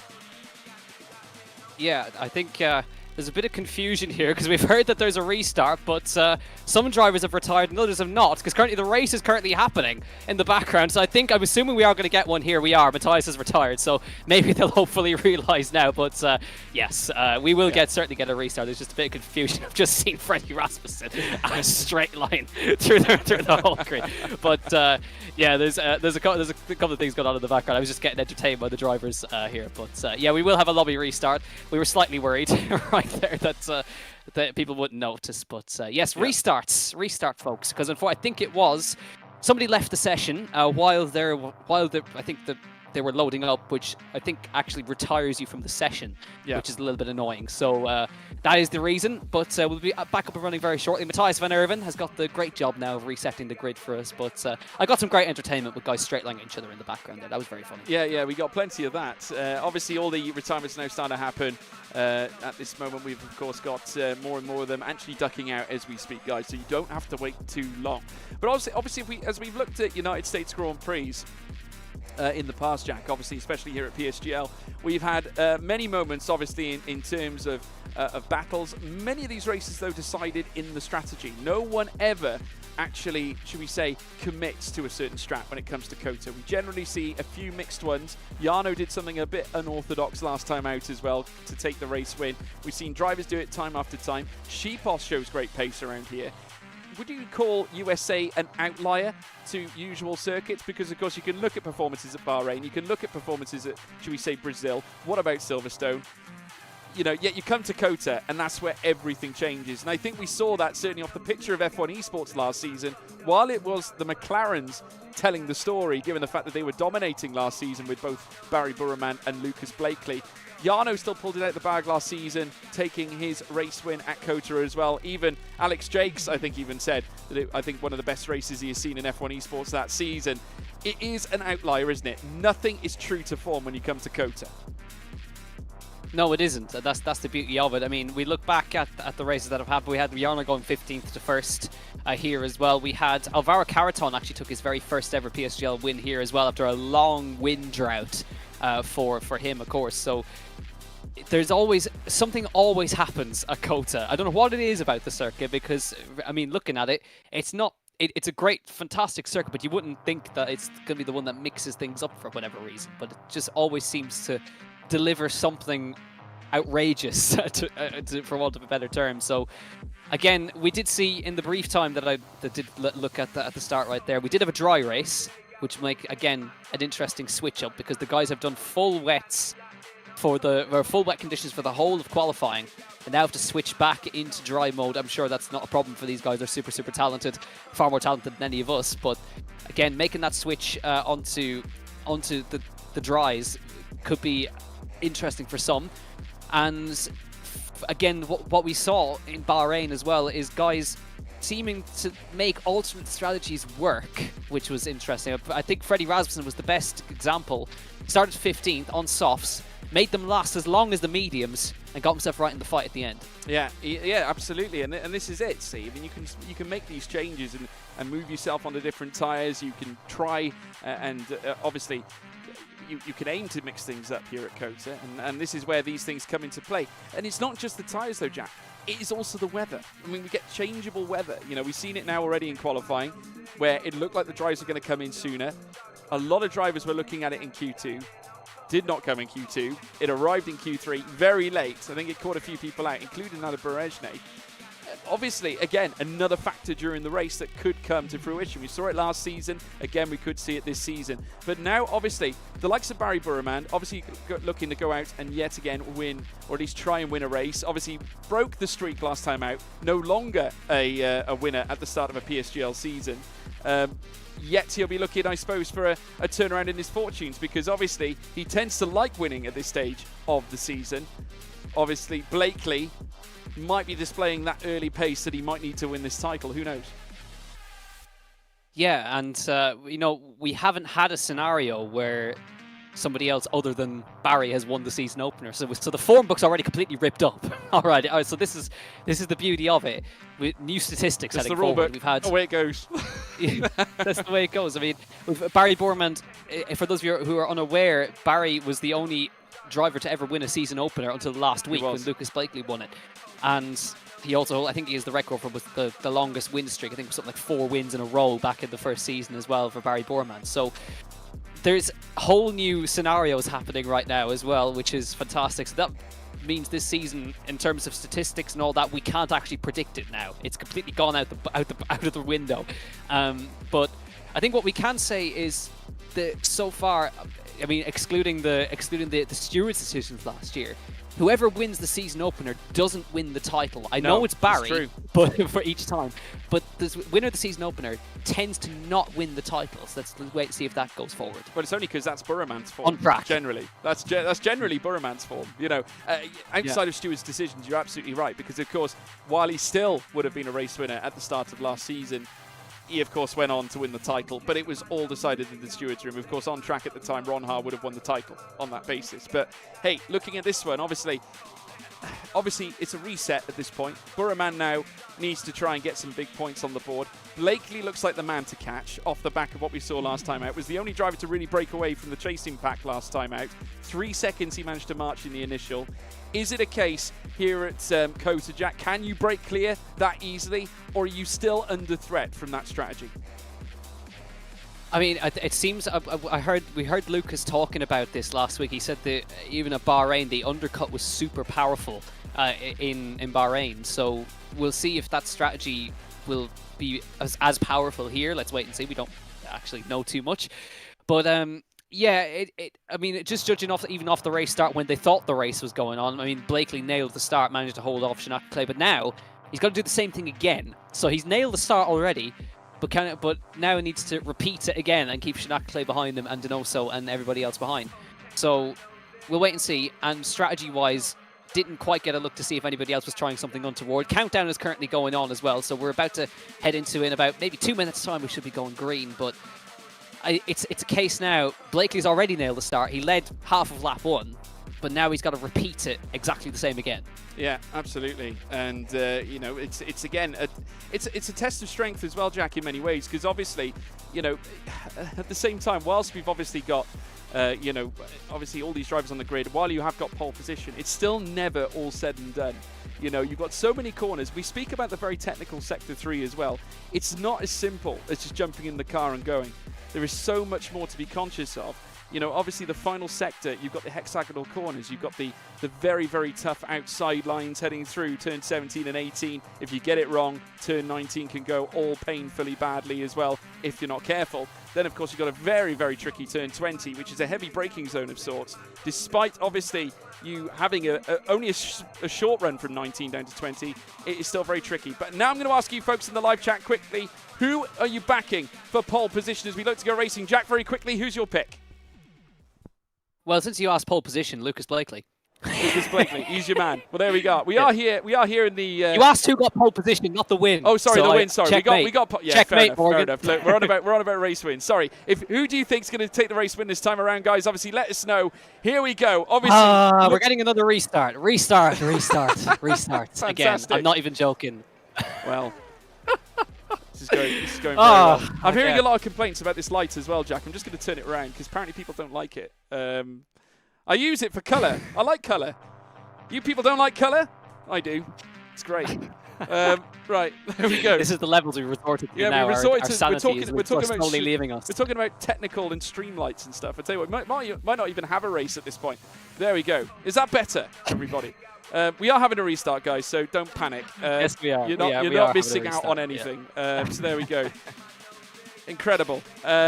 Obviously, this is the wonders of the the wonders of the world we're currently embracing right now. But hey, look. At the end of the day, you know, this is what happens. You know, this is esports. But hey, Jack. Well, shall I tell you, chat, what's prompted this restart? The drivers were actually too keen to get going. Matthias had not finished doing the grid, so they were actually too quick. And now he has to go do it again. Matthias. Matthias van Oh, Uven. Matthias. Right. Goodness me. There's always one, isn't there? And it's Matthias van Uven. Incredible. But hey, look, at the end of the day, it's the, these are the little, what do they call them? I suppose an aperitif before we get into the main course. Obviously, plenty of battling still to be had. Jack, I want to talk about those from the past. Obviously, some of the finest drivers you'll ever see in the world of league racing, and then soon to be F1 esports as well. We talk about the realms of AOR back in the day. Of course, you and I commentated at that place all the long time ago. Since then, we've seen the likes of Brendan Lee obviously become a champion in 2017, taking that step up. Obviously, taking that initial championship in 2017. That was a season where they didn't have teams alongside them. Then, of course, next year after that, 2018, he wins the title with Mercedes, the first driver and in the first season where teams got involved in that championship as well. Naturally, is this the time for them now to come back to where they used to be? And I'm talking about the likes of Donoso, the likes of Lee. We've got a change in handling model. For me, it feels a lot like the old handling model of old. It feels a lot more comfortable. A lot of the drivers are raging about how great it is nowadays. Is this the time for Brendan Lee to strike? Because it's now or never in many ways. It certainly is, yeah. And it's great to see the two of them are actually going to be sharing the second row of the grid this evening. Fabrizio Donoso and Brendan Lee. It's meant to be. You've got Lucas Blakely, the reigning F1 esports champion. You've got Shinaka Clay, who's, of course, the challenger in all of this. And you've got the two sort of stalwarts of F1 esports of Fabrizio Donoso and Brendan Lee, who fought for the title back in the very first season of it, which is fantastic. And they continue to perform at that level. But it is great to see the two of them finding their stride again. Because, again, Brendan Lee was sort of finding it towards the end of the last game cycle. Took him longer to adjust, but he's adjusted really quickly to this F1 23 game. New team as well, and Alfa Romeo as well. Though, again, he was, of course, at Ferrari, made way over to Alfa Romeo, Barry Borman taking his seat. And, yeah, lots to see, but great to see Donoso and Lee back up at the top end again, fighting with Lucas Blakely, fighting with all the top guys as well. And, it is early days, of course, in this new game cycle, but it seems like even guys like Jarno Wotmir, again, he had a good qualifying last time, hasn't had a good qualifying this week. Rasmussen, he's quick, of course, absolutely, but doesn't seem to quite have it locked down fully yet. He's qualified 15th twice in a row now. So again, hasn't made it through to Q3 at all, which is quite unusual for Freddie Rasmussen. So consistent, always so quick. But the fact he hasn't made it into Q3 yet this season is quite a statement. Yeah, no, it is. It's quite baffling. Certainly given the abilities. We talk about some of these drivers as well and about how good they are.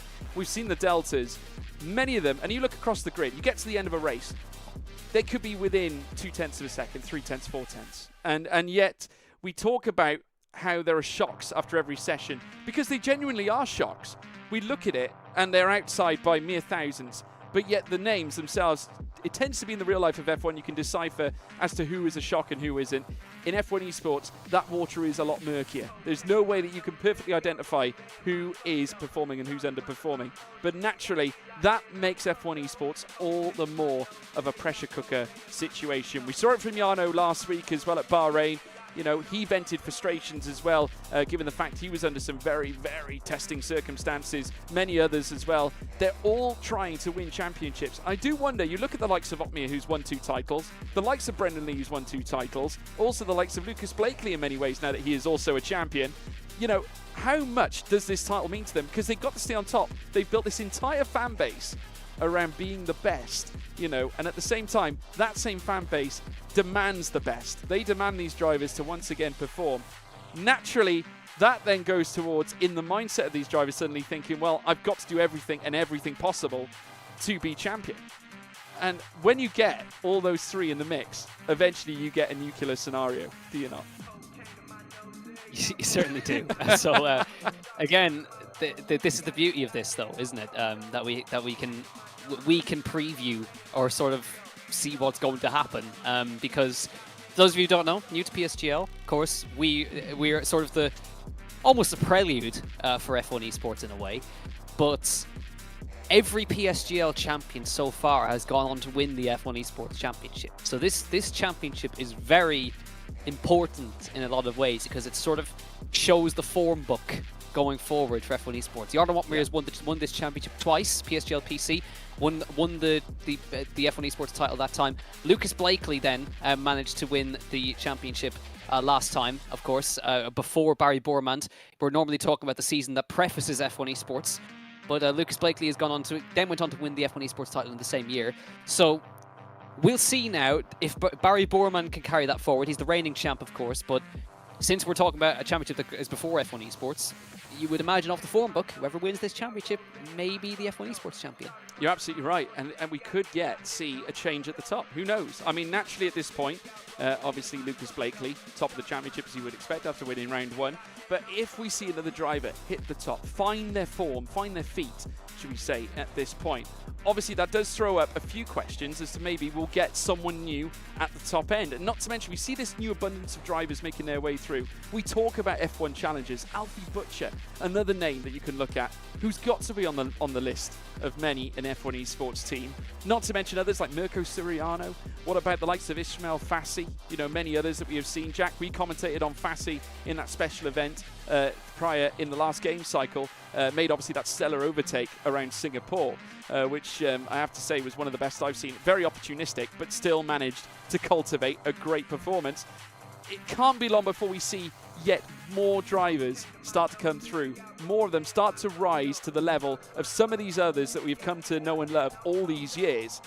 It really makes the battle for superiority here in the world of F1 Esports all the more contentious. And I love it. I think it is exactly what sport's all about.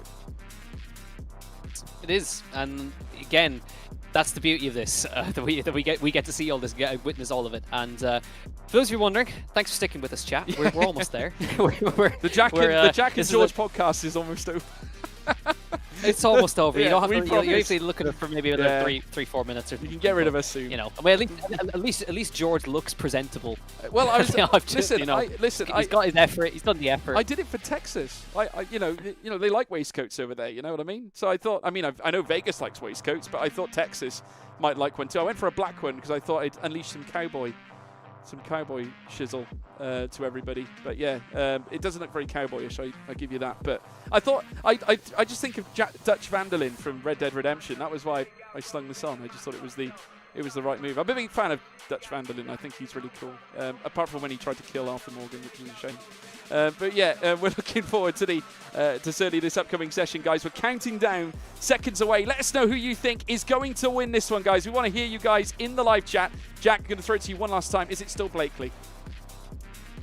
For me, yes, I think it is Lucas Blakely going off the start for this. But for me, yes, Lucas Blakely. He's got pole position. When he gets pole position, he's a very hard man to beat. So for me, I'm backing Blakely for this. My other prediction, let me try and think. Because we've got Jarno starting 19th, we've got Freddie Rasmussen starting P15. So I'm going to call Freddie Rasmussen is going to finish at least P5. That's my other prediction. Outlandish one. There we are. Outlandish opinion there from Jack Kinnan. Let's see what you guys are saying in the live chat. Let us know who you think is going to win. Blakely will win, says Saquiv Khan. Thank you for dropping your comments in, guys. Really much appreciated. Thank you for your patience as well. Really means a lot. Obviously, we're trying to get these lobbies sorted out. Goatmere says Tickle Me Timbo. We've got, I think Big C will win, says Shaolin Shiu. He wins every week, so don't worry about that. Looking further down, we got Brendan for the win, says Danny Ronaldo, Avid Onus, and Blakely DNF. Extraordinary. Rihanna P5 says DRS. Peplin, I think that says. Jarno Watmere for the win, says Musical Chicken. We've got Jarno for the win from Oros Gaming. Nikki Latifi to win. I don't think so, Isaac, but nevertheless, I do appreciate you playing. Jarno for the win as well. Jeremiah Greenswald. George is going to win, of course, 100%, says I appreciate it, man. I'm not racing, but I get to win by commentating this every week alongside Jack, so that's great. So yeah, looking also, Paradjis is also getting a thumbs up as well. We'll have to find out whether he can. Freddie Rasmussen also for the win as well. We're getting others too, but the countdown's on, guys. We're about to go racing here at COTA, so strap yourselves in. This is it. The timer is ticking. The drivers are waiting. No formation lap. We're going straight in to the battle here at the Circuit of the Americas. It's going to be a tornado here at Texas, but it's not going to be a natural tornado. It's going to be a gazillion cars, 20 cars making their way through towards Turn 1. Thousands upon thousands of horsepower plenty of battling. It's going to be sensational. Who is going to take advantage? It's a dry day here in Texas. We've left the rain behind. Will it be revisited when we make our way through this session? Let's find out. Don't forget to also check out PSGL. Check them out on Twitter and Instagram. Use the social tags at PremierSimGL. Leave a like also down below. Leave a subscribe as well to this channel. Let's get set, folks, as the fans here, the virtual fans here in the paddock and you fans at home, get ready for another fantastic race. As you can see from the grid slots, no cars currently in them. They're all on the grid. Here come the lights. 4 lights and the 5th light.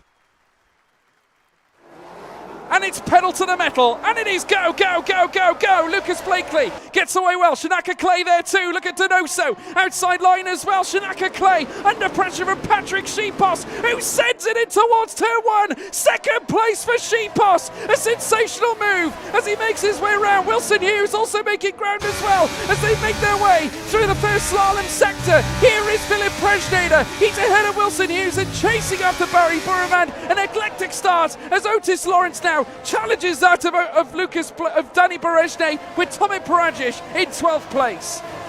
Shocker of it. Donoso got caught up in an instant, drops down to 19th place, but what an epic start from Patrick Sipos. Row 2 of the grid, sent it up the inside. Double overtaker takes P2. There are split strategies across this grid though. You got Barry Borman on hards, Wilson Hughes flying on those soft tyres into P5. You got Brendan Lee on the hards, Otis Lawrence is also on the softs as well, trying to make moves through the order here as well, and we've got plenty to keep our eyes on here. Jarno Watmere making great progress. He's up to 13th place, started in 19th. Don't forget, he's charging through the order on these hard compound tyres as well. Now he's just got in front of Freddie Rasmussen, who started 15th, but great progress by the Dutchman on lap number 1 as we have tried to keep our eye on everything that's going on here. But split strategies, mediums for the front runners, Wilson Hughes on the softs, but he's got a penalty, but you imagine that would be removed afterwards. Otis Lawrence is on the softs as well. Loads to keep our eyes on through the field here, but great progress made by the order. But again, it is Lucas Blakely, nails the start for the second time. He leads after lap 1. Certainly does. Danny Berejne gets ahead of Tomek Parajic as well. More moves. Drive-through penalty for Wilson Hughes.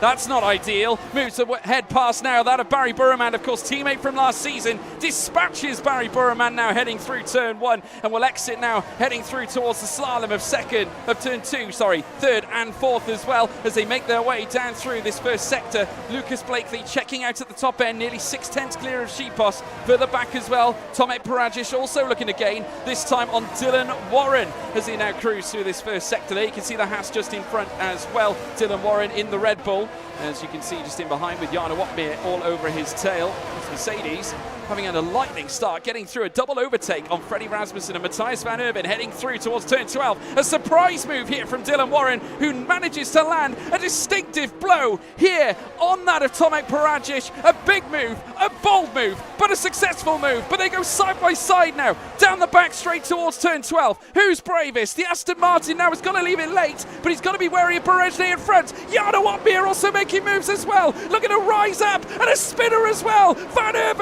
Erben's off, as is Caraton, as they rise through the late sector.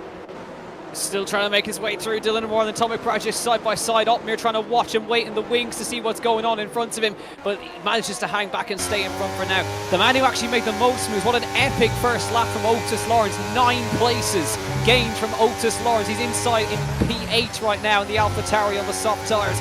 Epic drive from the young Welshman there as Patrick Sipos briefly takes the fastest lap, and Wilson Hughes is on those softs as well. Otis Lawrence flying, as well as Donoso, that is Caraton, coming into the pit lane now. DRS enabled, so not a good start from Nicholas Longhead, and Varro Caraton caught up an instance early on as Otis Lawrence makes another move. He's into P7 right now and continues to charge his way through the order. That's 10 places gained for young Otis Lawrence 3 laps in.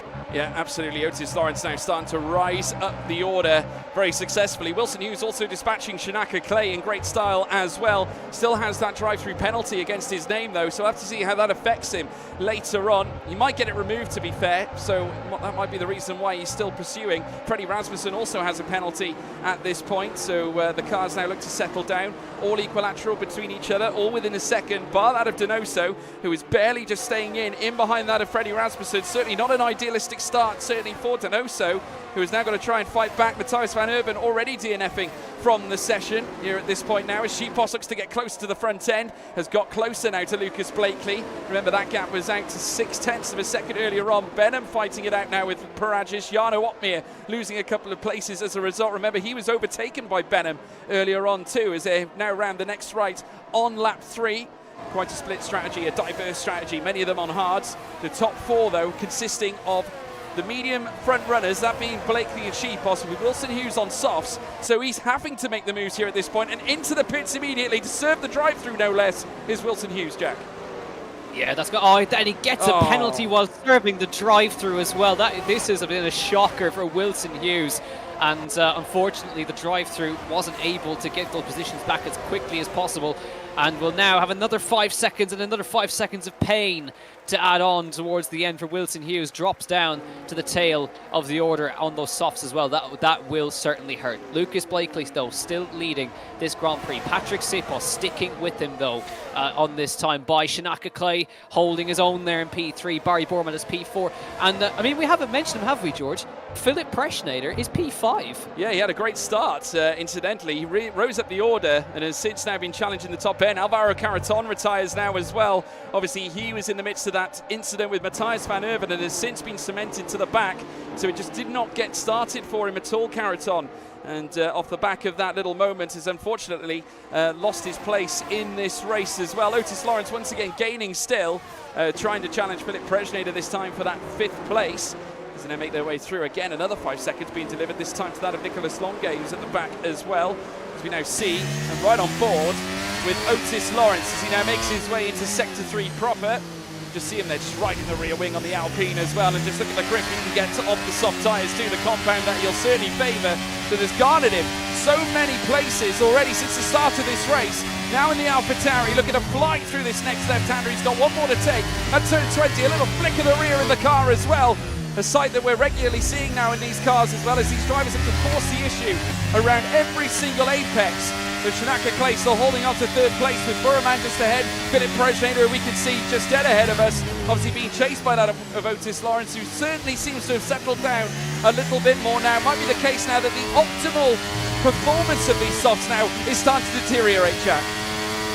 Yeah, they made good use of them early on, but again, it's good to see drivers actually trying to use them as well, which is great. But it has worked for him. He's up in P6 right now, started P18. So no matter what happens, it will work. But it's a question of what his tyre life will be towards the end of the race. So yeah, they'll have to swap onto tyres earlier than everybody else. But we have to, of course, we can't rely on safety cars or anything like that happening as well. Not quite as chaotic of an opening few laps as we had in Bahrain. Lucas Blakely still very much in control here, but wasn't able to break away from Patrick Sipos, who's closing in on him as they head down towards the braking zone here. But I think Patrick will probably be happy to sit behind. Could have gone for it there, but opts to stay behind. And remember, this time last season, George, Sipos was the man in front of Blakely at the moment, so he was getting chased by Jarno Opmeer. He'll want to be the car in second this time rather than the car in the lead. Yeah, well, he can manage ERS at this point, can't he? He can sit in behind, be patient, utilise the DRS off the back of Lucas Blakely. But as soon as you break out of that 1 second, that's when you're in trouble. So Sipos knows that his job is by no way near done. You know, he's got to really hang on behind that McLaren. Of course, Blakely in a position that he is very familiar with, leading the cars through the final corner here at Kota. DRS opening up again, this time for Sheepos as he now makes the climb, the ascent, chasing after Blakely up through towards turn 1. Clay in behind as well, with Buraman in 4th place. He's still trying to get himself into the podium places. Naturally, I would expect to see this race kick off after the pit stop phase. That is the general consensus after what we've seen in prior seasons. The race start can be a little chaotic, but enter the pit stop phase. That is when the strategies are put to the test, and we'll soon see who will come out on top. It's an IQ battle as well as a speed battle, Jack Canan. It is, and that's the great thing. I mean, Bahrain was sort of an outlier. It was the first race of the season. Guys didn't know what the racing would be like. It was chaotic early on, but this is more classic sort of league race of F1 Esports style DRS trains. Nobody wanted to make moves without knowing that they can stay in front here. But of course the softs not switching it up nicely here, but Otis not making as much progress as he was early on, but he won't be too displeased with that. Man who's sort of in trouble here, George, is Barry Borman. He's only got 10% DRS, and everybody else in front of him seems to have about 60% or so. So Borman seems to be on the struggle bus here on those hards. But again, remember, he is on the hards compared to everybody else in front who's on medium. So in that reality, he's doing an excellent job to stick with them. Yeah, he has, and he's been right on the tail. Hard tyres as well to his name, and ahead of that of Prejnader as well. Gaps, of course, equilateral, around 7/10 between him and Prejnader. Gaps then further back, Otis Lawrence, who's still in contention, but I think those soft tyres are now starting to feel the pinch here at Kota. Eventually then he will need to stop, and he'll be one of the earliest as well. Wilson Hughes also on soft tyres. Of course, served that drive-through earlier on that sent him further down. Certainly not a statement of Wilson Hughes' pace being that far down, because we've seen him up at the front end, of course, battling with the very best, and unfortunately had to come into the pits to serve the drive-through in the process, sustaining a 5-second speeding in the pit lane penalty, which certainly did not help him. As we now see the cars now make their way through the first sector. Of course, a very tricky circuit. Slalom here at the start, of course, very easy to encounter. A little bit of oversteer or understeer. Not as bad as last year, though. The new handling model certainly has been sensational. And the mastermind behind this new handling model is the one David Greco, who I can tell you is in the live chat right now, enjoying his little dose of PSGL. So welcome to PSGL, David Greco. I think you have been here before, so you know all about it already, as we now see the cars make their way down the straight and head down through towards turn 12. And certainly at the top end is Lucas Blakely, with Sheepos in behind as well. You can just see how close he's getting without making a move just yet, just staying within the DRS, not utilising the ERS at all for now, just managing it, at least at this moment in time. No point using too much of it, Jack, if you could just manage your race at this point and yet unleash the beast with only a few laps left to go. Yeah, that's what they're thinking now, is managing as well. I mean, Lucas is not pushing either. He's got 90% ERS compared to Sipos' 80% or so he's very much in conservation mode at the same time as well. But Barry is looking, I have to say, he's looking really good. He's stuck with these guys for so long in the DRS. He's starting to slightly lose it now, but again, he's stuck with them for this long on the hards. Everybody else behind him is also on medium, softs, etc. He's the lead hard runner compared to everyone else in front, and he's stuck with the top guys for about 8 laps on these hard compound tyres as well. Just drops out of DRS now, so he's going to have to work very hard to get in there. He's going to be very vulnerable when he does lose that ERS. But Otis Lawrence, those softs don't appear to have gone away, because he's all over the rear for the Prejnader through sector 1. He certainly is, right in the rear wing on the Alpine now as they look to try and hustle and bustle their way out of the initial corners. Turn 10, obviously soon to make their way at that section now. Obviously they got the deep dive, should I say, down through turn 10 in towards turn 11 as well. And Otis Lawrence, who is sick of waiting now, is going to open up the door, and I think also lay claim to DRS heading down the straight, and makes the move past Philip Prejnader and gains another spot. 12 places gained here by the young man, 15 years of age, but Prejnader proving that he wants to try and challenge him back as they now swap sides, trying to find each way possible. Prejnader not giving up here, but Otis Lawrence defending masterfully here in the opening 8 laps and manages to hold on and now chases Barry Burman. Yeah, Philip was really trying to get back at him there, but didn't have the ERS. Otis just, again, managing that beautifully and manages to stay in front for the moment and get himself up to P5. Now could chase after Barry Bormand, but remember, these guys are on very different strategies. Soft tyres versus hard tyres at this phase of the race. It's still a long way to go in this Grand Prix, and we've had some major issues for the top guys. Denoso getting caught up in a turn 1 incident. Nicholas Longa getting caught up as well. Wilson Hughes having to serve a drive-through penalty. So lots of the top guys have been involved in incidents, but one man who hasn't is Lucas Blakely. Lap 9, he's led every single lap so far, but he has not been able to drop the young Hungarian Patrick Sipos off of his rear. And again, differing strategies will come into play later on. Blakely on the mediums, Barry Borman on the hards in P4, Otis Lawrence on the softs at the moment in P5, trying to make progress through the field as well.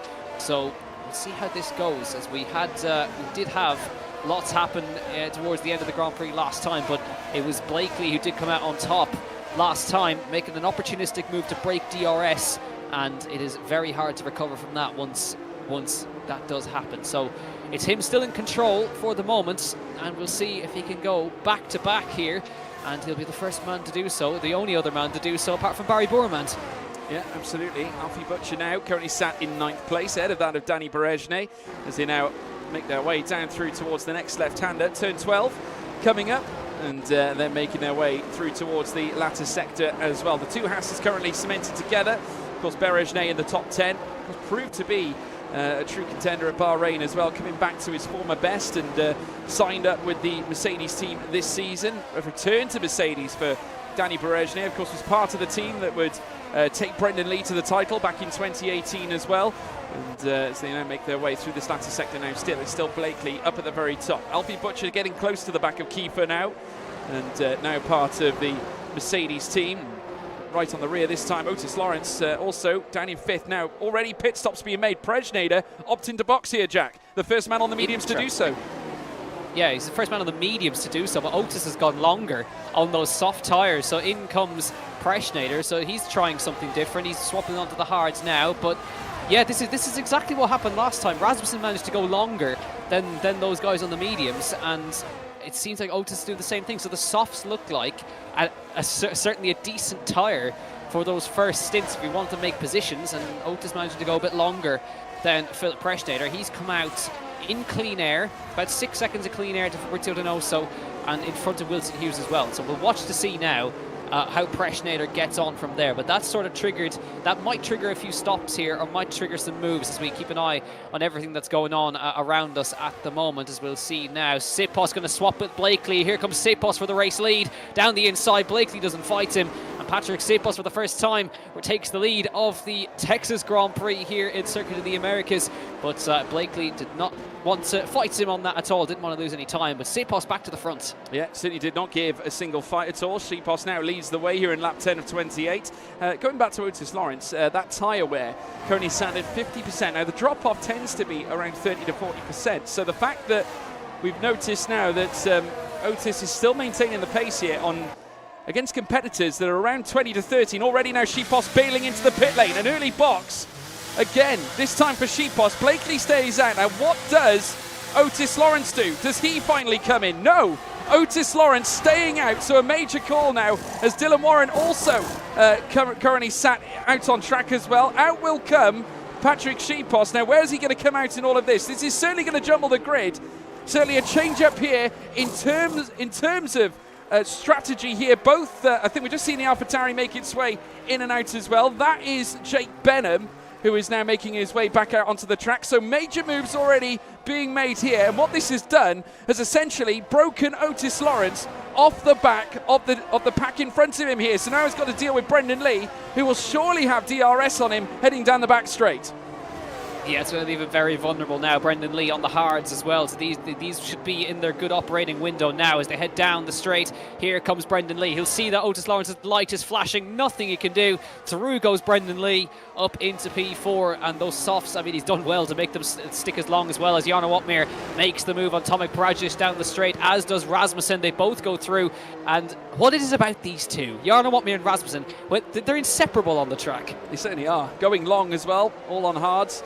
And you do have to wonder whether there's a change-up in strat. Obviously, maybe they're focusing on the conditions that might still be yet to come. But all I can tell you is this. Sipos now on the hard tyres, just overtaking Fabrizio Donoso as well. 13th place.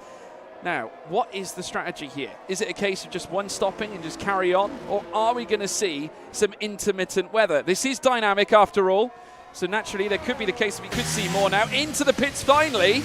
After a long wait comes Otis Lawrence. And I think he might be boxing onto the mediums, Jack. We'll see what he can do here, but he's gone very, very long on those soft tyres. It'll be interesting to see where he comes out relative to Philip and to Patrick. It is going to be medium tyres. Yes, it is for Otis Lawrence. So he's managed to bring them long enough that he can do this. And see now, Philip Prejenator heading over the start-finish line now. He'll drop behind him, and he'll drop behind Patrick Sipos, of course, but he now has medium tyres to work with. So he's got to bring them a long way, though, compared to the guys out front. Freddie Rasmussen picking up a 3-second time penalty, but he's going to have to look after those mediums. But considering how long he made the softs last, he should be able to do this. Yeah, and no surprise to see Prejenator, of course, go further and go ahead of him at this point. Obviously, remember, Otis extending on those soft tyres naturally would have lost a bit of time anyway in that in-lap, because, of course, given the fact that they were 50% as they were, chasing 60%, there was obviously a good chance that he was going to lose a lot of time. Alfie Butcher also gaining time as well, trying to challenge that, and Marcel Kiefer in behind as well. They could see them coming together.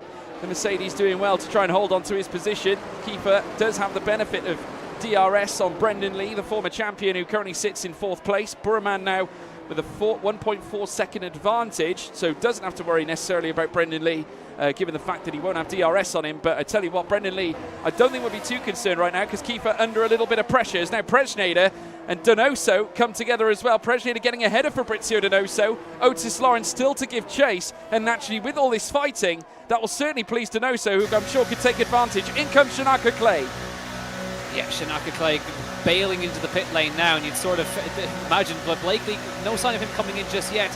And Barry Borman now finally loses DRS to those guys as well. So Shanaka Clay coming in to respond to Alpine. Of course, Sipos pitted a couple of laps ago as well. And you can see now he's already gone up towards turn one. Remember, those two were nose to tail earlier on, and Preschnader's jumped him because of it. So it is that undercut that looks powerful here at Kota, and Preschnader has come out well in front of Shanaka Clay. And Otis, does he find the room on the inside? He just squeezes through and finds his way past Shanaka Clay. So there you go. Undercut very powerful. So Alpine knew this and decided to box early, go on to his hard, and go for track position as Otis makes another move past Fabrizio Donoso, who was struggling on those hards as well. But Otis flying on those mediums. But powerful undercut here. Sipos, I mean, he could make this work. Yeah, absolutely. Otis Lawrence showing a great deal of pace in that first sector, getting past Donoso, getting past Shanaka Clay as well. Great deal of pace on the back of the Welshman here in the AlphaTauri. What a performance so far, but the question is, can he take it all the way to the end? Many cars still not yet to box. Everyone in the top 10 still has to pit. Benham now looking to make moves on Donoso himself. Donoso must have a problem here, Jack, because he's losing place after place and time after time. Yeah, it looks like it's an issue, definitely an issue for Fabrizio Donoso. As I'm looking up the front to see any sign of Blakely coming in. No, he's carrying on for another push lap here, as in comes Brendan Lee on the hards. So he's opted off the hards to come in on this as well, as Alfie Butcher follows him in as well. So this is very interesting. We're keeping an eye on everything here. Marcel Kiefer carrying on for another lap. Beresne, Dylan Warren, Jan Watmere, they're all carrying on to try and see. But I think Patrick Sipos will gain track position on the lot of them.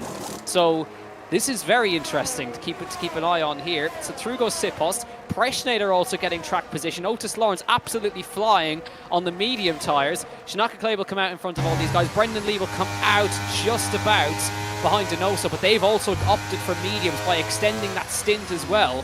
So, you know, this is what we were missing last game, George. The strategy shake-ups, guys trying different things. Otis Lawrence on mediums, Brendan Lee, Alfie Butcher on mediums as well. But crucially, Patrick Sipos has done a major undercut and has gone for track position rather than tyre life towards the end. Yeah, extraordinary, really. And so many drivers have opted for different things. Brendan Lee now going side by side with Fabrizio Donoso, a scene we would have seen back in 2017. Brendan Lee makes his way through here around turn 11 and will open up the door again, because Alfie Butcher now looks to land a charge. Donoso losing more and more time. And I tell you what, at this point, it's also tying up further up as well. Otis Lawrence up into 10th as well on the medium tyres. Could this be an OP strategy, Jack? Because in terms of pit stops, he's net P2.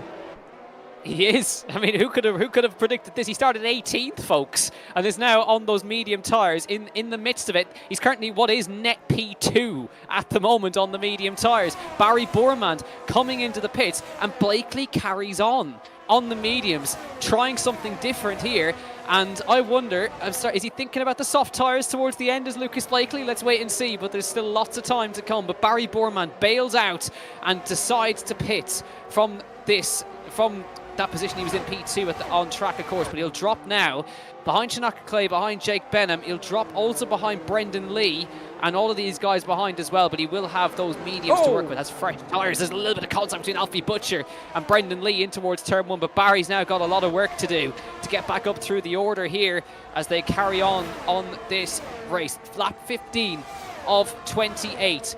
This is looking like it could be an absolutely sensational end to this Grand Prix, and somebody who we may have totally ruled out at the start, who started 18th fastest, is actually in with a legitimate chance of a victory here. Yeah, and he's one of the slowest, one of the youngest guys on the grid as well, Jack, which is sensational as well, as now we see a battle for second on track. Danny Beresne moves past that of Marcel Kiefer now as he rises through that left-hander at turn 12 and makes his way down through towards the next tricky right-handers of 13 and 14. Again, trepidatious on the brakes, smooth on the throttle. Danny Beresne rolling back the years now. Second place in tow right now with Alfie Butcher and Brendan Lee banging wheels there as they make their way through the latter sector themselves too. Brendan Lee still in 12th, Alfie Butcher now in 13th, with Barry Burman closing up as well. This race is starting to unravel. Shanaka Clay also getting closer as well to Philip Prelude. Battles left, right and centre, Jack Kinnan. We've got the shake-up. It's time to fly, and now we're seeing pit stops yet again, and I think this time it's Danny Berejne. He's in the pits.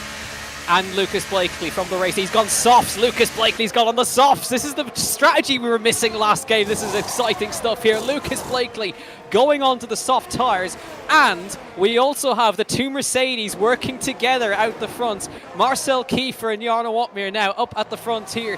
But this is fascinating stuff now as Otis Lawrence, he's now P5 in front of Shanaka Clay, chasing after Patrick Sipos in front of him. But Lucas Blakely is on the soft tyres. Has come out behind Barry Boremand here. And we'll see now how quickly can he make his way through all of these guys up the front. But we have now net race lead at the moment is Patrick Sipos on those hard tyres, pitted very early. Otis Lawrence net P2, Shanaka Clay P3, and Philip Preschneider in P4. Someone who's coming out kind of nowhere as well, Jake Benham.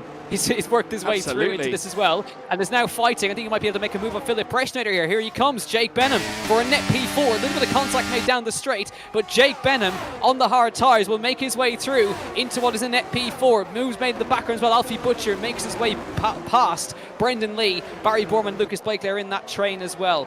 But the gap between Sipos and Otis Lawrence is reducing with every lap that goes by. But I'm thinking, what are the Mercedes is up to? Marcel Kiefer, Jarno Watmere up at the front, going to go super long. They'll definitely be going on to the soft tyres towards the end. Could there be even more of a charge coming later? I think they're praying for rain, Jack, to be honest, or either that or a safety car, but we haven't yet to have any of it right now.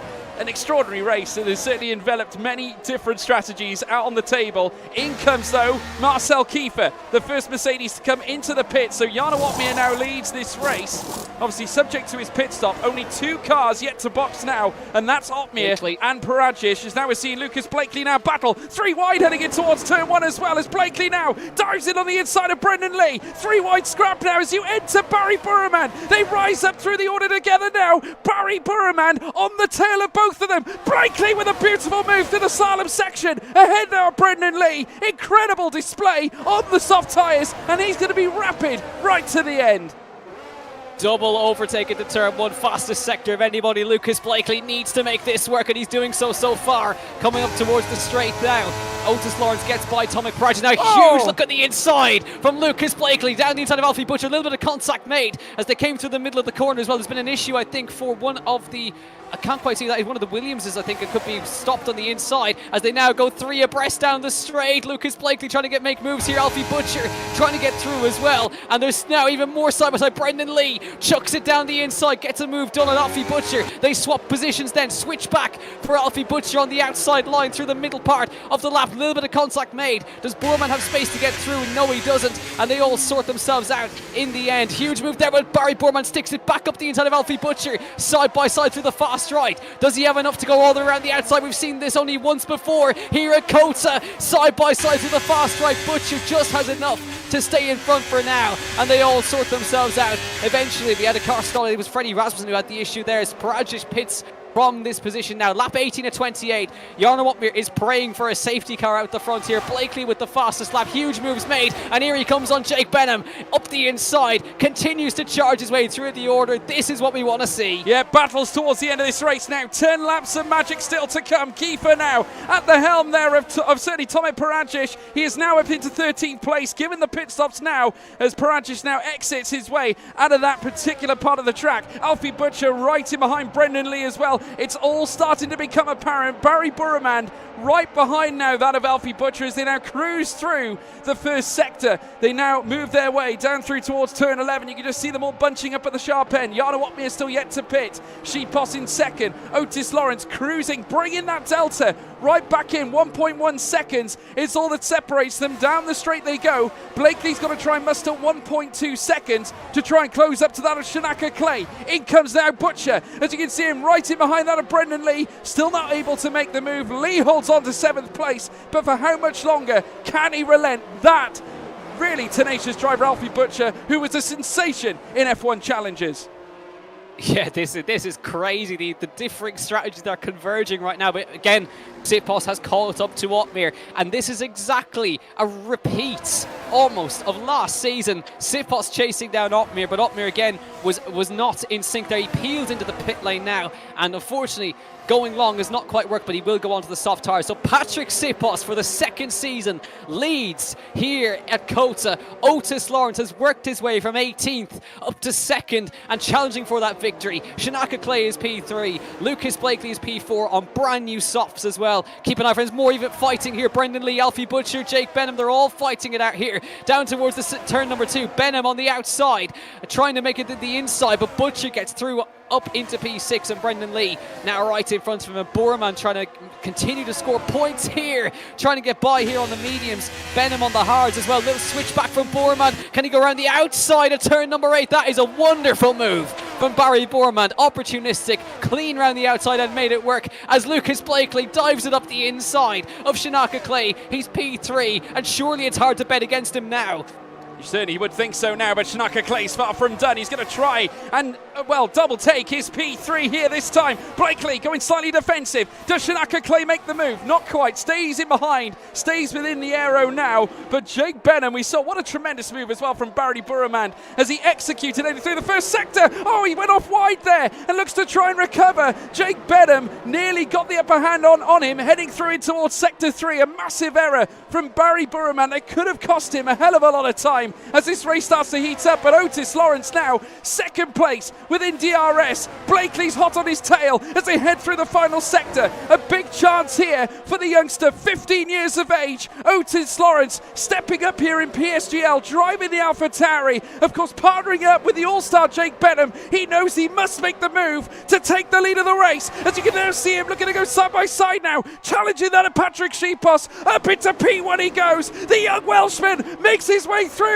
Here comes Lucas Blakely, a 3-car scrap here on lap 20. And 3 different strategies, medium, hards and softs. When was the last time we saw this? But Otis Lawrence leads from 18th on the grid and can now try and see if he can hang on to this. Patrick Sipos is a sitting duck. He went for track position, but he's going to try his best to hang on here. But it's Lucas Blakely on these soft tyres who's got to get by and chase down young Otis Lawrence here if he wants a chance to retain this victory. Down the inside goes Lucas Blakely. Does he have enough space to do so? Leaves the room for Sipos. That'll give a chance for Otis to try and get away here, and Blakely makes the move past the car of Patrick Sipos and continuing on his way to try and retake the lead. Here is Sipos, doesn't want to give this one up too easily. Outside line into the corner now as Blakely will look on Otis Lawrence at the same time, leaves him room on the outside. Sipos still there, trying to hang in there, but he doesn't quite have enough grip in that car to try and stay there. Blakely now P2, has the softs to work with as well, 4 lap younger soft tyres, and chases after young Otis Lawrence to try and retake this victory here. Barry Borman and Alfie Butcher still fighting it out here, and Butcher gets his way back through, but surely now Blakely is on course for this one. He certainly is. He is literally sitting there and waiting. Otis Lawrence, you cannot say enough how incredible his performance has been. Right from the back, he held the lead, but Blakely now is looking to challenge. The Welshman can only watch as in comes the Scotsman, F1 Esports champion. He now leads here in the PSGL United States Grand Prix here at Austin, Texas. It's Blakely on top here in PSGL once again. Could it be a case of back-to-back wins in Papaya? This time not Burman, but Blakely. Otis Lawrence refusing to give up here. A storybook ending that surely will deliver us a clinic. He needs to get those soft tyres working. It's now or never, Jack. He needs to break the DRS. And for the second season in a row, Patrick Sipos picks up a penalty at the worst possible time. Now has 3 seconds to add on to his time and will drop now behind Shanaka Clay and Brendan Lee and all those. But Otis Lawrence, he will not let he'll try to stick with Blakely here because, again, those are 5-lap-old soft tyres. And they do, again, Otis made them last about 10 laps. Here comes Otis. No, he'll stick behind. He'll wait. He'll want to keep the DRS and he'll want to be that second car in line. So Blakely now needs to manage this as best as he can as we continue to see who's going to make even more positions further back. But Blakely back in front, Otis P2, Sipos P3 with the penalty, Shanaka Clay in there as well as Berezne, and Burman goes side by side through this fast right here. Berezne on a charge back through here. Burman trying to hang on to P7, and he's just about going to do so, I think. So it hasn't been the best race for Barry Burman in the end. But Berezne on a bit of a charge here in the Haas as well. Having a look here at the biggest movers, Otis Lawrence, 15 places he has gained since the start of this race, and it's still not out of the question here because he actually has more ERS than Blakely at the moment, so he can manage, try and stick behind. And this is not out of the question yet. No, it's not. Look at Danny Berezne, though, making his way around turn one. Burman goes off wide. Burman goes off very wide indeed. It runs side by side through now. This slalom section yet again. You can see it behind as well. Dylan Warren, but Burman rescues the place back. I think Berezne might have given it back to him. It was a major moment through turn one. But there we have it. Certainly Burman managing to rescue the scenario here as we now see the top two once again cruise down towards the back straight. Now, what's Otis going to do here? Is it a case of patience? Is he going to wait, utilise that DRS, save the ERS at this point as they make their way down the long back straight out of turn 11? They got turn 12 coming up next. There's Otis. Rear wing opened up here. DRS. Is he going to make the move for the lead? Not quite. He's going to wait behind. I get the sense of tactics as once again Berezne comes together with Burman, makes the move this time. No discrepancy. He now takes P7. Yeah, Jarno Watmere making the move on Philip Preschneider as well, so he'll want to get himself inside the points as well. Kiefer chasing down Benham for that position as well. So let's see if the two Mercedes can work their way through from, again, Jarno starting P19, so he'll want to at least get some points out of today and continue that points, at least get some points on the board. Lap 23 to 28 about to begin. Lucas Blakely from Otis Lawrence is your top two. Patrick Sipos with the penalty is P3. Shanaka Clay is P4, but that will be P3 after the penalty is applied for Patrick Sipos, so there's still plenty of time left in this Grand Prix. And we'll have to wait and see how those softs will hang on at the end. Will they drop off or will they hang on? Because it's going to be very, very interesting to see, because we can't rule out a certain Mr. Brendan Lee in P5, who also has fresher medium tyres in P5, sticking with the top guys. If tyres start to fall off, let's watch out for him. He'll want to recover. Again, this would be a great result for Brendan Lee. This would be P4 after a penalty as well. Consistent scoring on the board for Alfa Romeo and for Brendan. And the two Hasses as well. Danny Berezne and Alfie Butcher, P6 and P7. Dylan Ward inside the points there as well in P9, recovering well after qualifying. So still plenty of time to come. But from statistics-wise, you want to be the second car on the last lap, but again, do you really want to be second behind Lucas Blakely, who's so good at managing the gap here as they head down towards the left-hander? Otis will sit and wait. He's being very patient. He is, and do you know what? The longer this goes on, obviously, Lucas Blakely's tyres, remember, they are soft. They do degrade.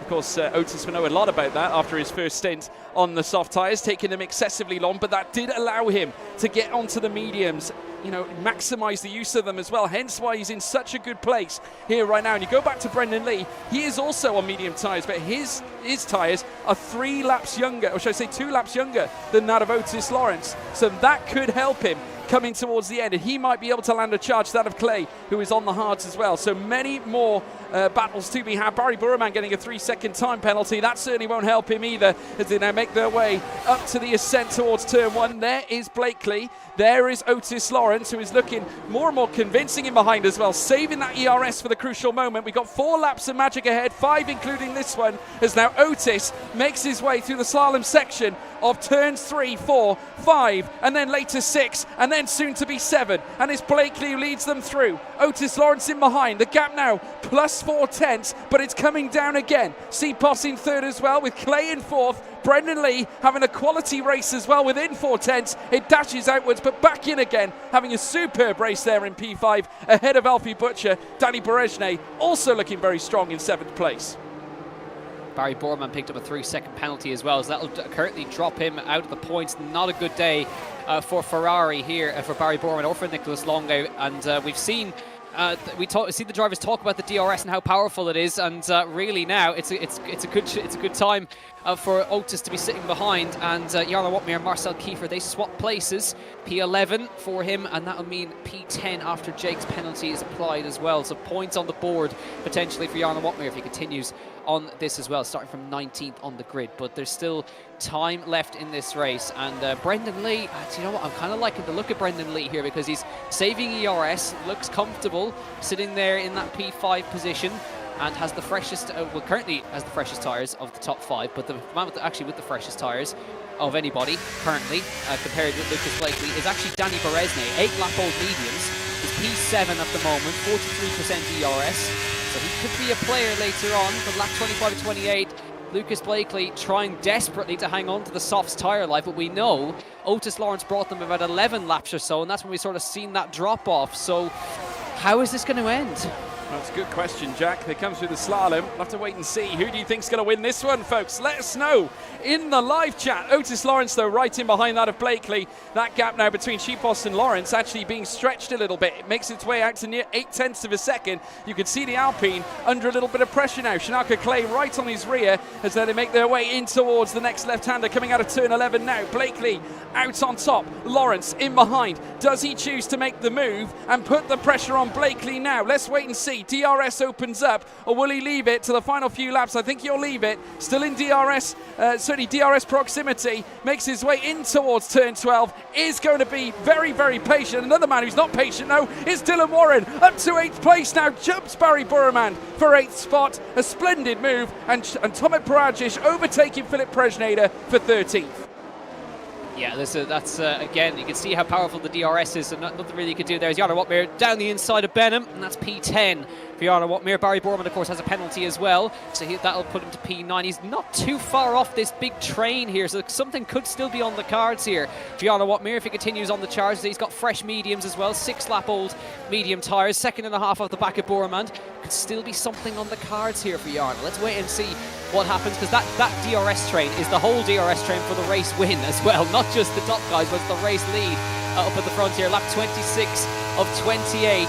Not long left to go here. Lucas Blakely on softs, Otis Lawrence on 14-lap-old medium tyres, Patrick Sipos on the 15-lap-old hards. Then you've got Brendan Lee and Alfie Butcher and all those guys behind on medium tyres. So there's still lots that could go on here, but I expect a move to be made by Otis Lawrence towards the end, possibly even the second to last lap. Let's wait and see, because he wants to have enough ERS to get in front but get away as well, because if you leave it too late he mightn't have a second opportunity. So let's wait and see what he decides to do here. But Otis Lawrence, remember, he started 18th on the grid, folks, 18th, and has worked his way up to P2. What is it about Kota and guys starting from the second to last row and getting themselves up towards the front here? Now he's closer than he has been in a long time. Otis flying up to the rear of Blakely here. Will this be the move? No, it sits right behind. You can see him lifting off, but in doing that he draws Patrick Sipos right back into play here. So this is really interesting. Yeah, Marcel Kiefer getting past Jake Benham as well. Very soon they'll be on the penultimate lap of this race. Otis Lawrence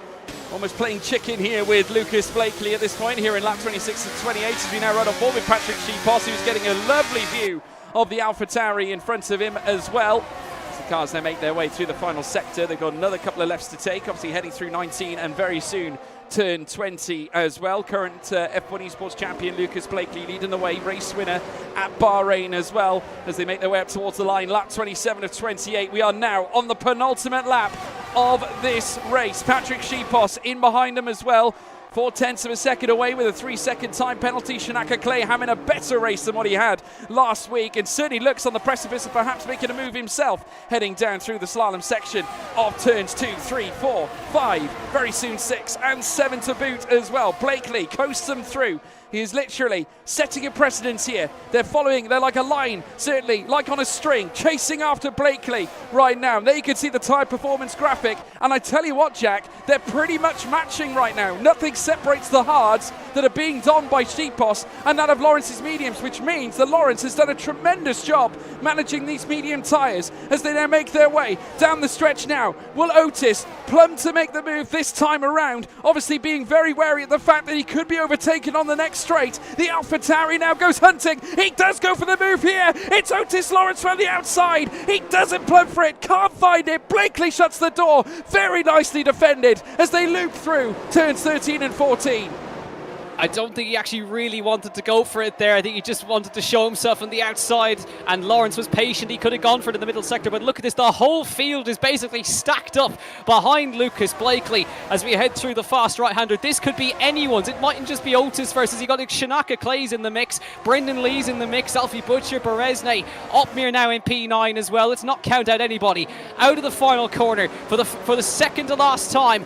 Kota delivers once again. Who's going to win here? Lucas Blakely versus Otis Lawrence for the victory here in Texas. Up towards turn 1. Lawrence to the inside of Blakely. Shows himself at the rear. Contact made between the two. And up the inside goes Otis Lawrence to the 2. They're 3 abreast behind for the second place position. Shanaka Clay trying to go around the outside of the 2 cars on his inside. Trying to stay with Blakely here. But Otis Lawrence has made that move through turn number 1. But that will leave him vulnerable to DRS here. There was contact between 1,000,001 cars in towards the first corner. But Otis makes the move interestingly through the first corner.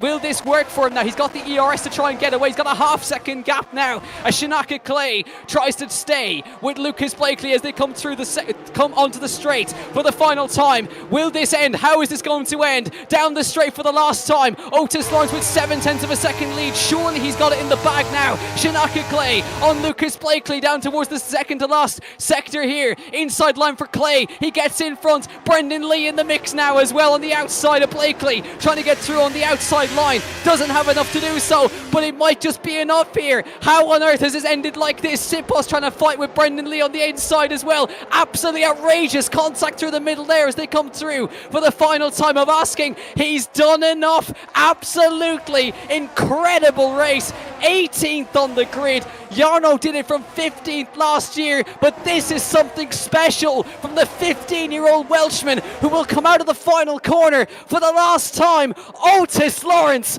wins in Texas in PSGL for the second time ever. Shanaka Clay is second, Blakely is third, and Jarno Opmir from 19th gets himself 4th place.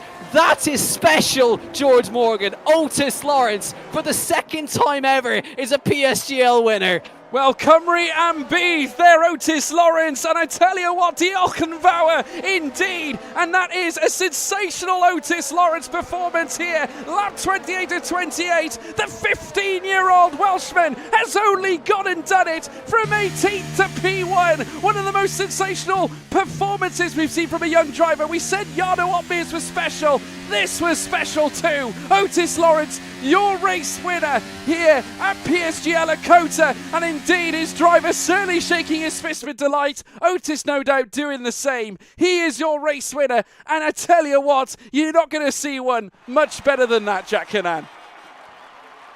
I mean, that is...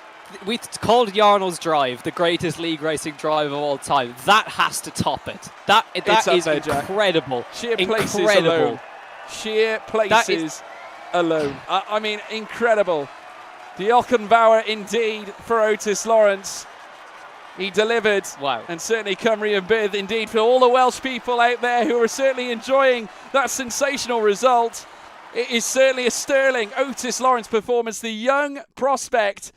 Many say that he is going to be a future star. I think that already places him up there in the stars. Otis Lawrence confirmed. Your P1, Shanaka Clay, is in second. Lucas Blakely in third. Jarno Opmeer in fourth. Danny Berejne in fifth. Marcel Kiefer sixth. Dylan Warren, another stellar performance. 7th place from P16. Jarno Opmeer also managing a 4th from P19 as well. So take nothing away from him. Danny Berejne managing to recover from 14th to 5th as well. Patrick Shepos in 8th. Brendan Lee in 9th after that massive battle towards the end, losing out on places. Barry Burman just did not quite work out for him. 6th down to 10th. Jake Benham as well at the back end as well. Tomek Paradzic in 12th. Philip Brezhne to 13th. Wilson Hughes in 14th. Fabrizio Donoso Delgado in 15th, with Alfie Butcher 16th as well. 2 laps down, of course, Nicholas Longe, who unfortunately suffered as a result of that. Not to mention Freddie Rasmussen, who DNF'd, as well as Alvaro Caraton and Matthias Van Erven as well. But what a stellar race, folks. I tell you what, you can't be disappointed with that. Sensational. PSGL brings yet another spectacular result. And one of the rising stars, certainly a shooting star in this series, and nonetheless that of the F1 game as well. Otis Lawrence, your race winner. Jack, how can you summarise a performance like that? That is... outrageous. I think it's just incredible. Considering the strategy he went on, the moves he made early on, and to hold on to the back of Lucas Blakely for that long, and the patience he showed as well to go for a move. I thought he'd honestly gone for the move too early, turn 1, but he managed it perfectly. That is dangerous because this guy isn't even old enough to compete in F1 esports yet. He's 15 years old and he's already doing this. He's come from 18th. He's on a only grid in of as a this reserve level. this season, Jack. He's a reserve He's a driver, reserve guys, driver as in well. PSGL. He doesn't have a seat. He comes in when, obviously, we need a reserve. Obviously, we make sure we have a full grid here in PSGL, but he's one of the first reserves we have. But nevertheless, because he doesn't have a seat in real F1 esports, naturally, he doesn't race. So stepping up here as a young kid of 15 years of age, looking obviously ahead to challenges because he thinks he might be of age come challenges time, obviously when he turns 16. Now that he's got to be in with a shout going forward. I mean, what a sensation. We've seen his performances time after time. We go back to the social event. Fantastic display at Spain. But this time, to get a race win from the realms of defeat, in terms of being 18th after qualifying, is ridiculous. And I know that he's represented by Veloce, but this kid has got a lot in his backpack right now. It's mad. We can hear him just breathing heavily. I've been screaming. My voice is gone. Oh my goodness me! Is that Otis by any chance? I don't recognise you. Oh Goodness. I can't. I'm literally speechless. P18 to P1 or P17, one or the other. Well, quality was absolutely terrible. Well, I mean, we talk about it, Otis, but we were just talking. Myself and Jack actually do think of it as one of the greatest league racing performances of all time. Obviously, we spoke about Jarno's performance at Kota last year. You've gone ahead and done what he's done, but you've done it from 18th. He did it from 15th. You must be absolutely elated. Oh my... George, you don't understand how happy I am. I've been screaming because I was not expecting even a top 10, to be honest. Oh my god, it feels insane. I'm absolutely buzzing right now. It's crazy. You don't understand how crazy this is. This is better than France, like by a mile. So, yeah, I just want to thank everyone. This is absolutely insane. The strategy was insane as well. And yeah, let's try and keep this going. Yeah, absolutely. I mean, obviously, looking ahead, we've got obviously a huge calendar going forward. I tell you what, for a young kid of 15, I know you can't sign for a team officially. I know you're part of Veloce as such, but looking ahead, you've got obviously a bright career ahead of you without any shadow of a doubt. I mean, how far can this go, Otis? What is the next goal? I'm going to just keep pushing. I'm not going to say what I want to do because I want to jinx it. I'm just going to keep pushing as hard as I can because I think that's the best thing at the moment. And yeah, I'm just going to try and keep pushing for the esports seat. Well, I mean, you certainly are in contention of it. Obviously, you're looking ahead. Challenges definitely the first ticket, the first thing to tick off the list. Or are you still? Do you think you can get a full-time seat here in PSGL? Because I think a lot of people will be demanding that after this performance. I'm not too sure, George, if I'm gonna get a full-time seat. But yeah, hopefully challenges are this year. I think it'll be this year's game. Yeah,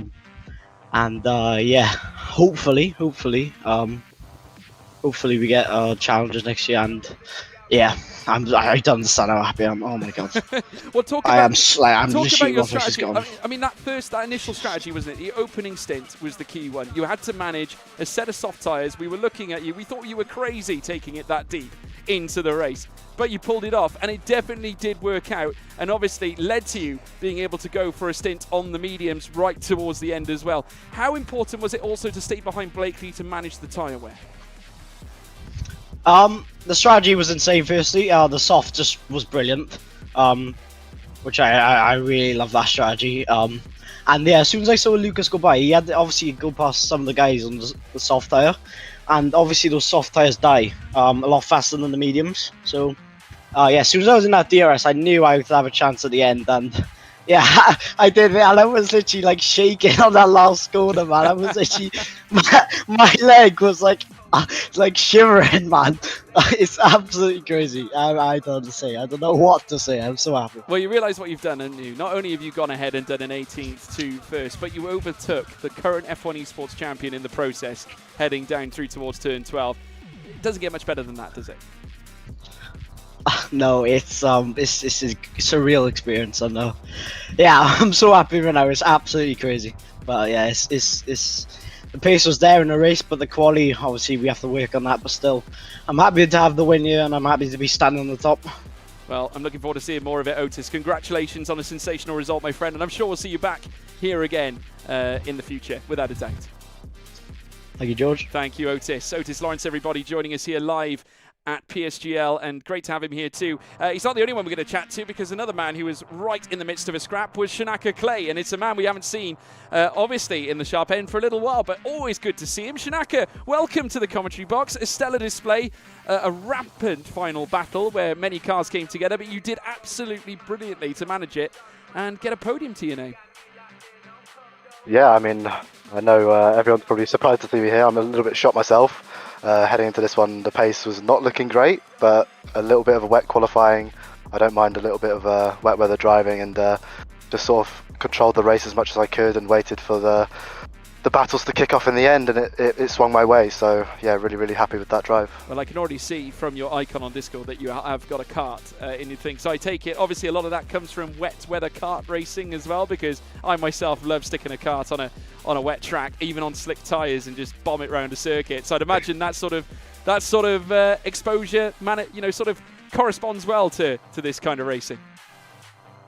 Yeah, certainly. I think it just sort of gives you that element of feeling and control, like beyond the obvious sort of dry grinding. Like it sort of sets out some certain skill sets. I think that's why Lucas did particularly well today in the rain as well. A former karter as well, and obviously does a bit in real life cars as well. So I think it kind of puts those skill sets that some I've been lucky enough to have in the past on display. Yeah, definitely. And on the back of what was, I suppose, a tricky race at Bahrain, obviously it didn't go ideal. Obviously Williams now fighting back. You've got Brett Koch in your corner now, who you know so well as a team boss. Obviously a change in direction, I would say, from the Williams team in that regard. You've still got your great teammate Alvaro Carreton, who did not have, unfortunately, one of his better races, but certainly showed that he had a lot of it from Bahrain. Looking ahead, what's the mission? I mean, obviously looking ahead to this season, we've got a long run through towards F1 esports, but what's it been like in the camp, so to speak? Yeah, I think it's been very different now with Brett and a lot of the guys, the development guys coming in as well, engineering. It's a lot more organised than we were last year, and I think we've definitely started on the right foot. I think the pace overall is good. Obviously it didn't swing our way in Bahrain, but I don't think that was due to pace or anything. It's just sort of getting the laps in, and I think that comes with time and exposure to these situations. So yeah, it looks good. The future's bright, so and the only way is up for Williams Esports from last season, so I look forward to it. Yeah, what's the goal in PSGL as well? Obviously looking ahead to some of the races, you would have seen the initial calendar. Have you got a good feeling about the rest of the season? Yeah, I mean, to be honest, I have no idea what the next race is, but I know we're sort of starting to focus around what is likely to be on the F1 Esports calendar. So preparation is going to be very high for these races, and I feel good on this game compared to F1 22. So yeah, I think always aiming to win or score big points, and that's always going to be the aim. Nothing's changed from when I came into the scene. So yeah, high aspirations, I suppose. Yeah, absolutely. Well, it certainly looks like it's going the right way, but Shanaka getting back to his former best, obviously getting him back into the podium places yet again. Shanaka, congratulations. Look forward to seeing you back again, hopefully. Thank you so much. Thank you very much, Shanaka Clay, everybody joining us here live in the commentary box. Jack, obviously a lot of elation here at this point as well. Obviously, a manic final lap. I mean, off the back of that, I mean, Otis has got to be within the realms of a seat somehow, is he not? I mean, It'd be rude not to after a race. Surely. Yeah, a race win of that magnitude as well, which is incredible. But it's interesting nonetheless to see how guys are adapting to this. Of course, just having a look driver standings wise. I'm having a look here. I think Blakely still holds the championship lead. As far as I can see, it's now Jarno taking P2 away from Barry. Barry only scored 1 point, but that's Jarno with 2 4th places in a row this season. So he's been consistent so far. But Barry, I think he'll be disappointed with that. He only managed a P10 in the end with that. And Donoso, terrible race overall after he got caught up in that turn 1 instant. No points for him, considering how strong he started as well. So lots to take away from this race as well. But I think, yeah, with that as well, I think with the current provisional results, it'll be Blakely in the championship lead with, I think, Otis and Jarno tied on points, as far as I can see, which is very interesting. Which is pretty wild if you certainly consider the fact that he's as young as 15 years of age. Obviously, celebrating like that, you can understand his elation, Jack. You know, you have to look forward and see what certainly will happen with this young man's career. Certainly has delivered a clinic in many ways. But obviously, folks, we can look ahead to more, you know, classic races ahead. Obviously, stay tuned for the calendar, obviously, as it gets updated. I think as we go to the next round, what is it, Jack? It is, if you're still watching, you get to hear, it's Zandvoort. Zandvoort, we're going Dutch. Zandvoort. Yeah. Yes, we are going Dutch. We're going Dutch, and certainly we're looking forward to that one, so stay tuned for that one, folks. If you want to check out PSGL as well on social media, at PremierSimGL on Twitter and Instagram, stay tuned to it. Also TikTok as well, so make sure you check that out too. Lots of clips get uploaded, and not to mention leave a subscribe to this YouTube channel. Make sure you stay up to date when we go live. Not to mention various other streams that we bring you. Of course, PSGL is live near enough nearly every day of the week. We bring you certainly action from every single tier known to man here on PC and also PlayStation, as well as it has done for over 10 years. I think 12 years now, in fact. But now looking ahead, obviously we'll look to bring you more action next time from Zandvoort. If you want to check me out as well, my name is of course George Morgan. I'm one of your commentary members here as part of the team here at PSGL. You can check me out on Twitter and Instagram at George Morgan TV. Also TikTok at George Morgan TV as well. Jack, do you want to share your socials if you please? These beautiful graphics, you can see my Twitter down below. It is Jack C. Combs with the 2 C's. I don't have to point it out anymore because it's written in front of you guys. And we have myself on Instagram as well. You can find me at Jack_Kanan on Instagram if you fancy following us over there. 2 C's, yeah? 2 C's? Yeah, 2 C's. 2 C's. 2 C's. Actually, no, 1 C. No, don't put 2 C's, guys. It's different on Instagram. Wow. But if you are still with us, of course, Zandvoort next week. Then, slight preview. Brazil and Vegas follow that one. We are going to Vegas in this one as well. After that, not a clue. So better watch this waistcoat then, I suppose. Yes. Yeah. Yeah, it's going to be good. But yes, guys, honestly, fantastic race. Hope you all enjoyed that. It certainly was dramatic. Otis Lawrence, 15 years of age, from 18th to P1. Can you believe it? We don't. We'll see you next time, folks. Enjoy yourselves. Until next week. Goodbye.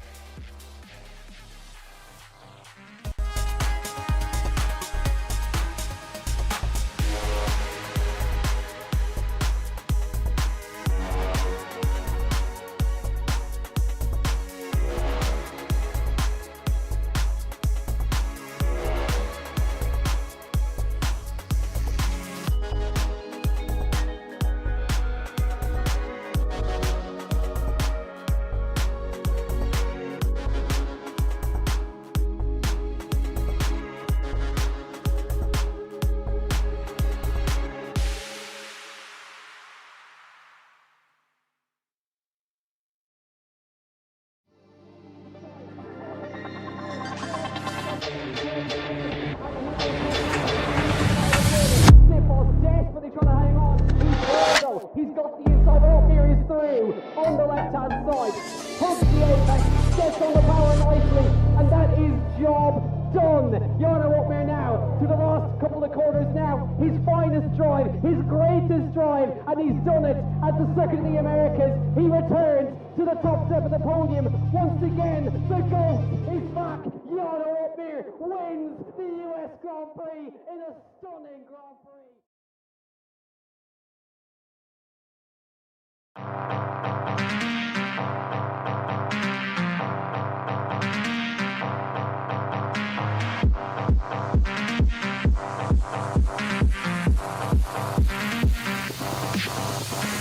Cocaine in my nose, there got rose in my cup though. Started climbing my pole, she got me locked in on cup though. Cocaine in my nose, there got rose in my cup though. Started climbing my